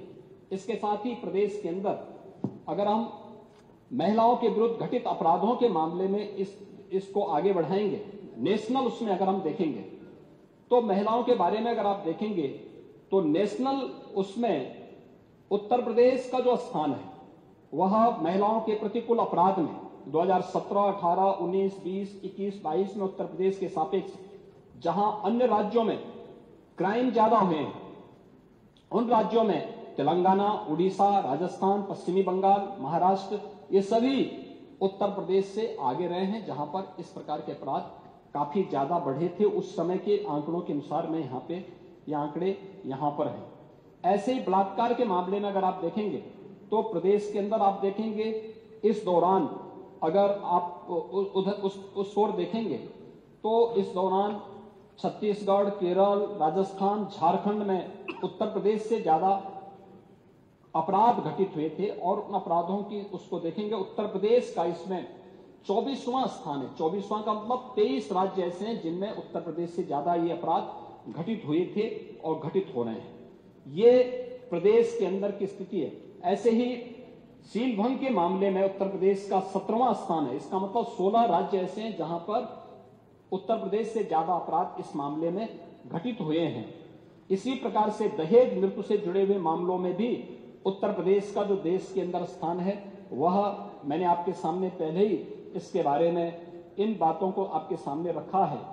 और इसी प्रकार से अन्य मामलों में भी जो प्रदेश के अंदर कार्रवाई की गई है, इसमें जो हम लोगों ने निरोधात्मक कार्रवाई की है कि इस प्रकार के गतिविधियों को रोकने के लिए, अगर आप देखेंगे शस्त्र अधिनियम के अंतर्गत 16 की तुलना में 24 में 4.45% हमने अधिक कार्रवाई की है। एनडीपीएस में 14.98% अधिक कार्रवाई की है। आबकारी अधिनियम के अंतर्गत 57.95% की अधिक कार्रवाई की है। गुंडा अधिनियम के अंतर्गत 70.69% अधिक कार्रवाई की है और गैंगस्टर के अंतर्गत 15.81% की कार्रवाई यहां पर हम लोगों ने अधिक की है। और इस दिशा में प्रदेश सरकार के द्वारा जो कदम बढ़ाए गए, जो किए गए हैं, वह आपके सामने है। कल अन्य मुद्दों के बारे में यहां मेरे सहयोगी डॉक्टर संजय निषाद ने यहां पर कुछ बात कही थी और उन्होंने एक जायज प्रश्न किया था। आप लोग अपराध कहते हैं और जब आपने इस बारे में कहा भी कि जब मुख्यमंत्री जी खड़े होंगे तो फिर समाजवादी पार्टी का नाम जोड़ेंगे। देखिए, यह एक मामला आपके सामने मैं बता रहा हूं और जिसकी तरफ मेरे सहयोगी ने आपका ध्यान भी और सदन का ध्यान भी आकर्षित किया था। अयोध्या का मामला, अयोध्या का यह मामला है जिसमें अयोध्या में मोइन खान जो समाजवादी पार्टी का नेता है, अयोध्या के सांसद की टीम का सदस्य है, 12 वर्षीय एक नाबालिग बच्ची के साथ दुष्कर्म का कृत्य में शामिल पाया गया। अभी तक समाजवादी पार्टी ने उसके खिलाफ कार्रवाई नहीं की है। मैं ये नहीं समझ पा रहा हूं कि ये सब क्या है। अब क्या ये कोई समाजवादी पार्टी ना बोले? आपका एक्टिव मेंबर है, आपके सांसद के साथ बैठ रहा है, खा रहा है, उनके साथ चल रहा है, लेकिन इस प्रकार के, और यह अति पिछड़ी जाति से जुड़े हुए एक बालिका से जुड़ा हुआ मामला है और इस प्रकार की घटिया हरकत में वह लिप्त है, लेकिन तब भी उसको हल्केपन से उड़ाने का काम, यानी हल्केपन से लेने का काम होता है। ये घटनाएं क्या दिखाती है? कल ही हरदोई में एक दुर्भाग्यपूर्ण घटना घटित हुई और हरदोई में घटित दुर्घटना में भी बीरे उर्फ वीरेंद्र यादव इस समाजवादी पार्टी का पूर्व जिलाध्यक्ष है। अब देखो किस प्रकार के व्यक्ति को आप जिलाध्यक्ष बना रहे हैं। इस पे आईपीसी और सीआरपीसी की कोई ऐसी धारा नहीं जो इस पे लगी हो। 28 ऐसे मामले हैं और ऐसे नहीं कि मामले 17 से 24 के बीच के हों। इस पे पहला अपराध दर्ज हुआ था 89 में, दूसरा है 91 में, तीसरा 91 में, चौथा 91 में, पांचवा 92 में, छठा 90 में, फिर 93 में, फिर 92, फिर एक इससे पहले 98, इससे पहले 90, इसके बाद 96, 2006, 2008, 2013 में तो आप ही की गवर्नमेंट थी, 2007, 2009, 2008, 2015 में भी आपकी सरकार थी, 2016 में 302 में भी यह व्यक्ति लिप्त रहा है, 302 की भी घटना में शामिल रहा है, 388 की घटना में भी यह व्यक्ति लिप्त रहा है। इसी प्रकार से 2016 में 302 के मामले में व्यक्ति लिप्त रहा है। 2002 में यूपी गुंडा अधिनियम के अंतर्गत इसके खिलाफ कार्रवाई हुई है।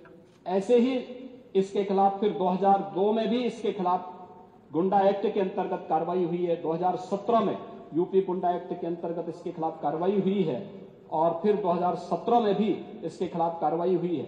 28 इस प्रकार के मामलों में व्यक्ति लिप्त है। समाजवादी पार्टी का पूर्व जिलाध्यक्ष है। कल एक अधिवक्ता की हत्या सरेआम इसके द्वारा करवाई गई है और इस प्रकार के अपराधियों को आप कहते हैं साहब गोली मार रहे हैं, क्या माला पहनाएंगे क्या?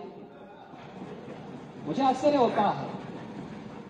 अब इस प्रकार का तो ये ताजा उदाहरण है, इस समाज के लिए सबसे बड़े कलंक है, इस समाज का कोड है और इस कोड को जब तक हटाएंगे नहीं तब तक उत्तर प्रदेश की स्थिति को ठीक करने में कठिनाई होगी।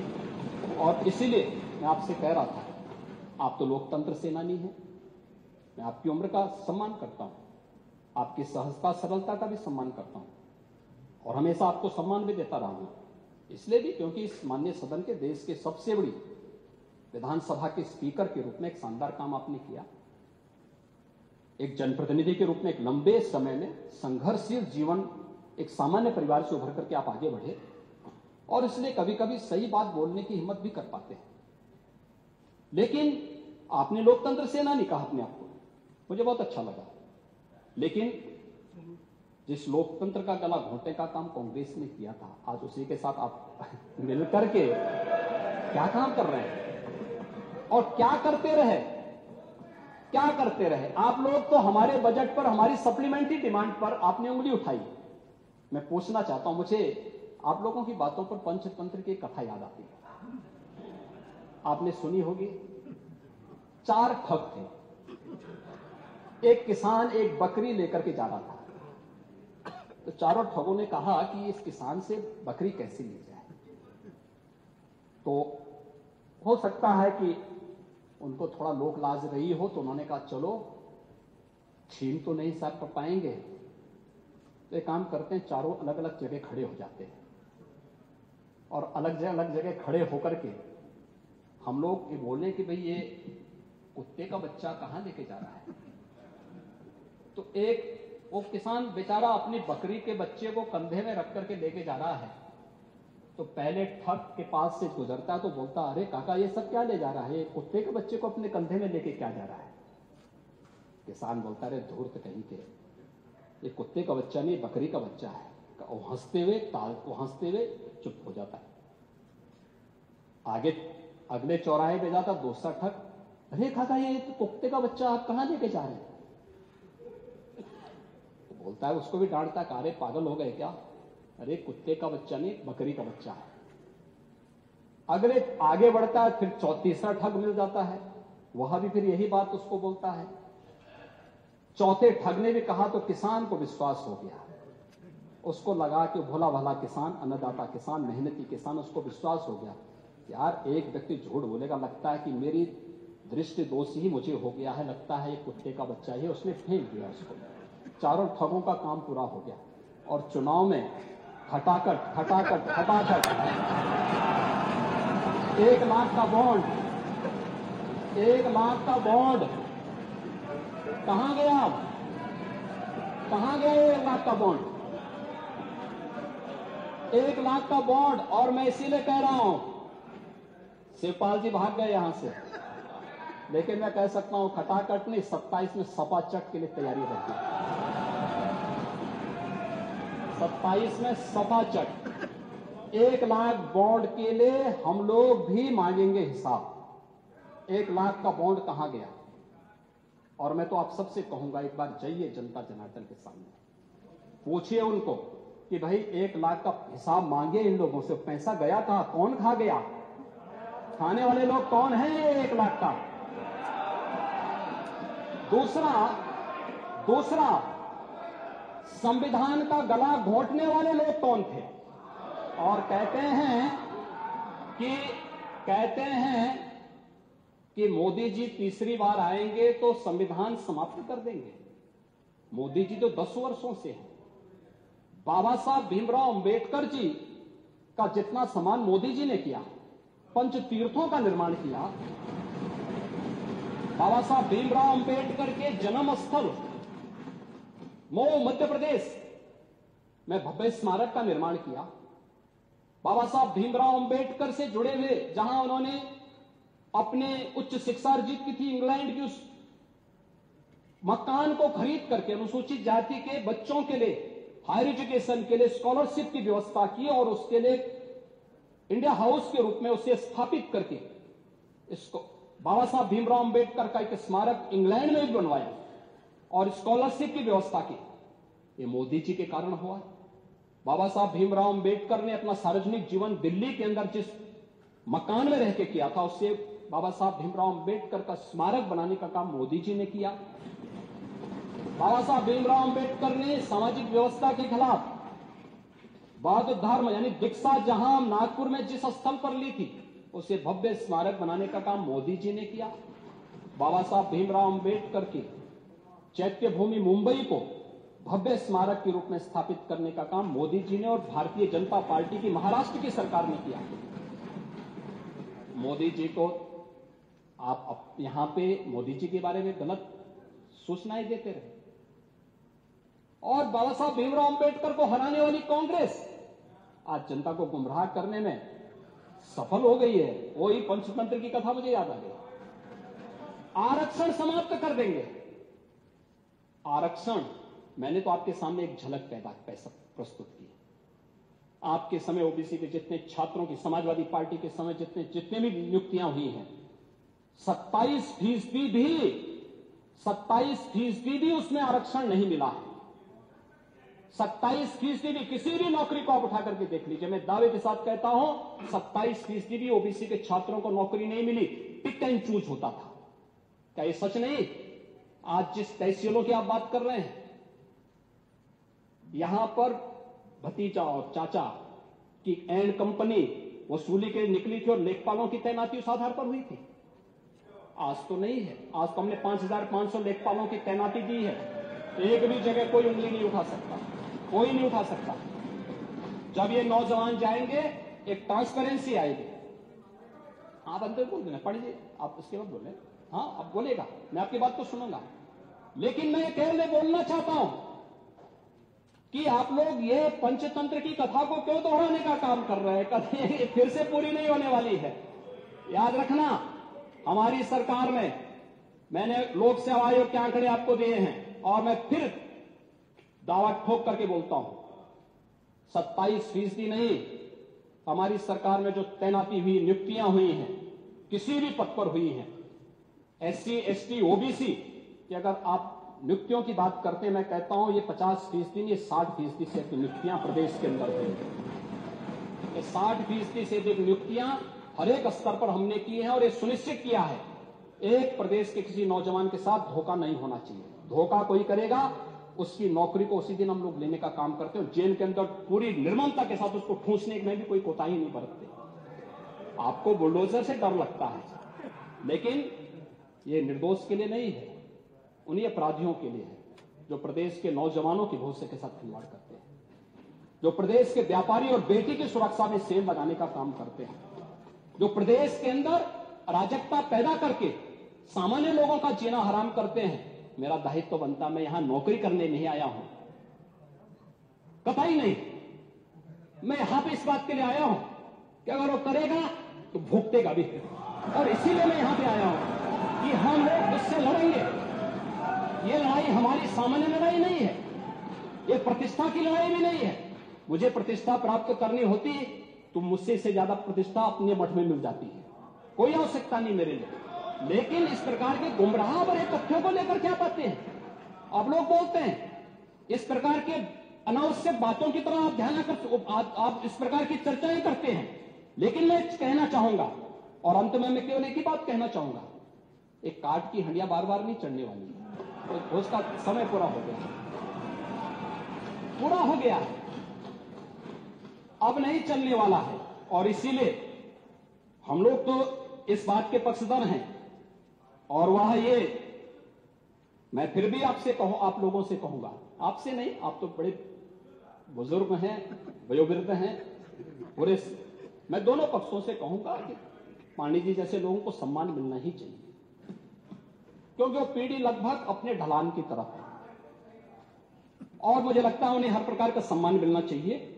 लेकिन हम लोग जो भी योजना बनाते हैं यह धरती पर पांव रख करके बनाते हैं, व्यवहारिक जगत का। मैं आपकी बात को इसलिए सुन रहा था, मैंने एक भी बार आपको डिस्टर्ब इसलिए नहीं किया क्योंकि मैं जानता था कि आप जमीन पर रह करके सारी बातों को यहां व्यवहारिक स्तर पर बोलते हैं। और इसीलिए मैं कहूंगा कि एक पांव, जो अटल जी ने कहा था, एक पांव धरती पर रखकर ही बावन भगवान ने आकाश पाताल को जीता था। धरती ही धारण करती है, कोई इस पर भार न बने, मिथ्या अभिमान से न तने। मुझे लगता है गलतफहमी नहीं होनी चाहिए समाजवादी पार्टी या कांग्रेस को कि वह बार बार खटाखट जैसी योजना के माध्यम से जनता को धोखा दे सकें। लेकिन मैं आपसे कह सकता हूं कि सरकार चलेगी, मजबूती के साथ चलेगी, प्रदेश के अंदर ट्रांसफॉर्म करने के अपने अभियान को आगे बढ़ाएगी। प्रदेश के अंदर खिलवाड़ करने की किसी को जरूरत नहीं होगी। और कल की जो गोमती नगर की घटना है, उस घटना में भी हम लोगों ने जवाबदेही तय की है। उसके अपराधियों की सूची भी मेरे पास आई है। ये अपराधी हैं, पहला अपराधी है पवन यादव, दूसरा अपराधी है मोहम्मद अरबाज। ये सद्भावना वाले लोग हैं, यानी सद्भावना, अब इनके लिए सद्भावना ट्रेन चलाएंगे, इनके लिए बुलेट ट्रेन चलेगी, चिंता मत करो। और उस बुलेट ट्रेन की तैयारी की जा रही है। और इसीलिए महिला सुरक्षा हमारे लिए सर्वोच्च महत्व रखता है। हमने इस बात को पहले दिन कहा है, कोई खिलवाड़ करेगा तो उसका खामियाजा भुगतेगा। हम लोगों ने इस बारे में हम लोगों ने आश्वस्त किया, एक एक बेटी को, एक एक बहन को हम लोगों ने इस बात के लिए आश्वस्त किया है। और मैं फिर इस बात को कह सकता हूं, इस घटना को हमने गंभीरता से लिया है। और गंभीरता से लेने का परिणाम है, पूरी चौकी को सस्पेंड किया है, इंस्पेक्टर को सस्पेंड किया है, डिप्टी एसपी, एडिशनल एसपी और डीसीपी, इन सबको वहां से चेंज करके इनके खिलाफ भी कार्रवाई हमने प्रारंभ की है। जो भी व्यक्ति प्रदेश के अंदर अराजकता और अव्यवस्था पैदा करने का प्रयास करेगा, मैं फिर कहूंगा, हम सबका सम्मान करेंगे, सबको सुरक्षा देंगे। लेकिन अगर किसी ने अव्यवस्था पैदा करने का प्रयास किया तो फिर उसका भुक्तभोगी भी उसको बनना ही पड़ेगा। मैं यही आपसे भी कहूंगा कि आप अपने लोगों को भी इसके लिए तैयार करेंगे कि वे कानून का पालन करने की दिशा में आगे बढ़ेंगे, तो मुझे लगता है कि यह अच्छी दिशा में आगे बढ़ पाएगा। सप्लीमेंट्री डिमांड पर आपने अपने बातों को यहां पे रखा। माननीय सदन में हमारे दलीय नेताओं ने अपनी बातों को यहां पे रखा। मैं उन सब के प्रति आभारी हूं, माननीय सदन का भी आभारी हूं। बहुत सारी बातें आप लोगों ने कही हैं। हमने खन्ना जी को अधिकृत भी किया है इसके लिए कि भाई देखो खन्ना जी, आप वित्त मंत्री हैं और सदस्यों की बात को वित्तीय ढंग से थोड़ा सोच करके उसको आगे बढ़ा दीजिए। और मुझे लगता है कि होगा, अच्छी दिशा में आगे बढ़ेगा। लेकिन हमें चिंता इस बात की होती है कि सदस्यों के बारे में परसेप्शन गलत न जाए बाहर। मुझे लगता है कि इस चीज की भी हमें चिंता होती है। सत्ता पक्ष के विधायक अपने प्रस्ताव समय पे देते हैं तो उन्हें त्वरित आर्थिक विकास से पैसा मिला, और मुझे लगता है विपक्ष के सदस्यों को, खासतौर पर समाजवादी पार्टी के सदस्यों को इसकी फुर्सत नहीं होती कि विकास करा सकते, क्योंकि वहां पे क्षेत्र के विकास के बजाय स्वयं के विकास में ज्यादा ध्यान रहता है, इसलिए वो ज्यादा प्रस्ताव दे नहीं पाते। तो उसमें हमारे पास जो प्रस्ताव आते हैं, उसमें प्रस्ताव आते हैं तो प्रस्तावों पे हम विचार करते हैं, ऐसा नहीं विचार न करते हैं। लेकिन एक साम्यता सांसद और विधायक के बीच में भी होना चाहिए। दूसरा, विधायकगण जहां पे जिन कार्यों के लिए करते हैं, देखिए आज इंफ्रास्ट्रक्चर का जो भी काम हो रहा है, निवेश का जो भी काम हो रहा है, यह कहीं ना कहीं किसी क्षेत्र में ही हो रहा है, किसी जनपद में ही हो रहा है, और उसके बेहतरीन परिणाम आने चाहिए। हमारा तो प्रयास होना चाहिए होता है कि सभी 75 जनपदों में समान रूप से कार्य हो। जैसे बिजली सबको दे दी गई, आज कोई भेदभाव तो नहीं है। आपके जितने भी सिंचाई की योजनाएं आई, वो सभी जगह पहुंच रही, सब जगह बनाने का प्रयास किया जा रहा है। इसका परिणाम है कि 86% भूमि हमारे पास सिंचित है। लेकिन इस दिशा में एक प्रयास, और सरकार अपने कार्यक्रमों को आगे बढ़ा रही है। इस सरकार के द्वारा जो भी प्रयास है, जो चीजें हमारे सामने आई हैं, उस दिशा में आगे बढ़ा रहे थे। एक कांग्रेस की हमारी सम्मान्य नेता ने जो बात कही थी जल जीवन मिशन के बारे में, कल भी उनका प्रश्न था और संभवतः उसका पूरा जवाब उनको नहीं मिल पाया होगा। लेकिन मैं उनको इस बात के लिए, माननीय सदन को इस बात के लिए आश्वस्त करूंगा, जल जीवन मिशन में जितने भी कार्य हो रहे हैं, जितनी भी सड़कें उसमें खोदी गई हैं, इसका निर्माण करना संबंधित कॉन्ट्रैक्टर और कार्यदायी संस्था यानी उत्तर प्रदेश जल निगम ग्रामीण की जिम्मेदारी है। यह उस कॉन्ट्रैक्ट का पार्ट है और मुझे लगता है कि लग करके इस कार्य को करवाना चाहिए। दूसरा, इस योजना को सस्टेनेबल बनाने के लिए कॉन्ट्रैक्टर और कार्यदायी संस्था 10 वर्ष तक उसके रखरखाव की जिम्मेदारी भी उठाएगी। ये उस प्रोजेक्ट का पार्ट है और उसको हम सुनिश्चित करवाएंगे। मैं आपको सभी को इस बात के लिए आश्वस्त करता हूं, तात्कालिक रूप से सड़कें खुदी होंगी, क्योंकि उसकी क्वालिटी की जांच को लेकर के, अन्य मुद्दों को लेकर के हम इस कार्यक्रम को देख रहे हैं। लेकिन यह योजना समय से आगे बढ़ेगी।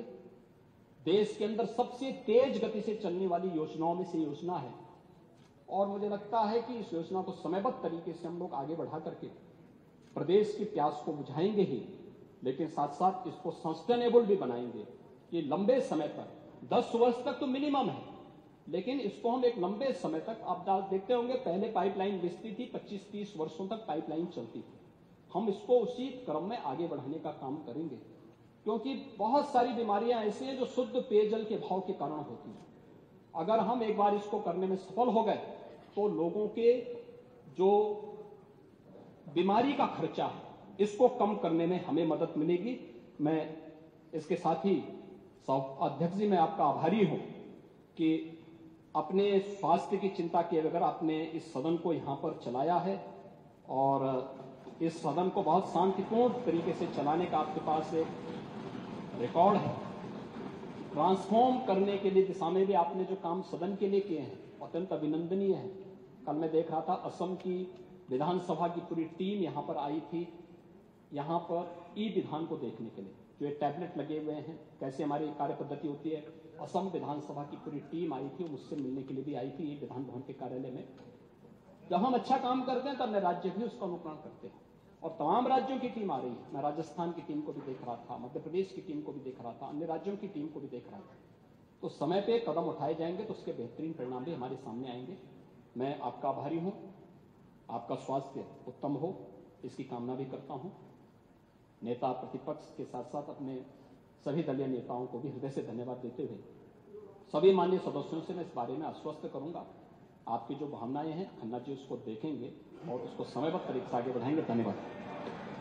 धन्यवाद माननीय मुख्यमंत्री जी। माननीय मुख्यमंत्री जी, ये आप यहाँ जो सरकारी सुरक्षा में लगे हैं, उनका जो वेतनमान, उनका जो अनुबंध हुआ है वो अलग है, और जो अलग जिनको आपने दिया है उनका उससे कम कर दिया। पहले वाजपेयी, उनके कल्याण सिंह के ज़माने में, राजनाथ सिंह के ज़माने में सबको बराबर भत्ता मिलता था जो आपके सुरक्षाकर्मी को मिलता है। अब वो नहीं हो रहा, इसको जरा आप दिखवाएं। और आप कई बार हमारे पार्टी के लोगों का हत्या का जिक्र किए। ये बहरिया प्रयागराज में 2 दिन पहले हत्या हुई है, उसमें भाजपा के अधिकारी ने हत्या की है, जरा इसका पता लगा लीजिएगा।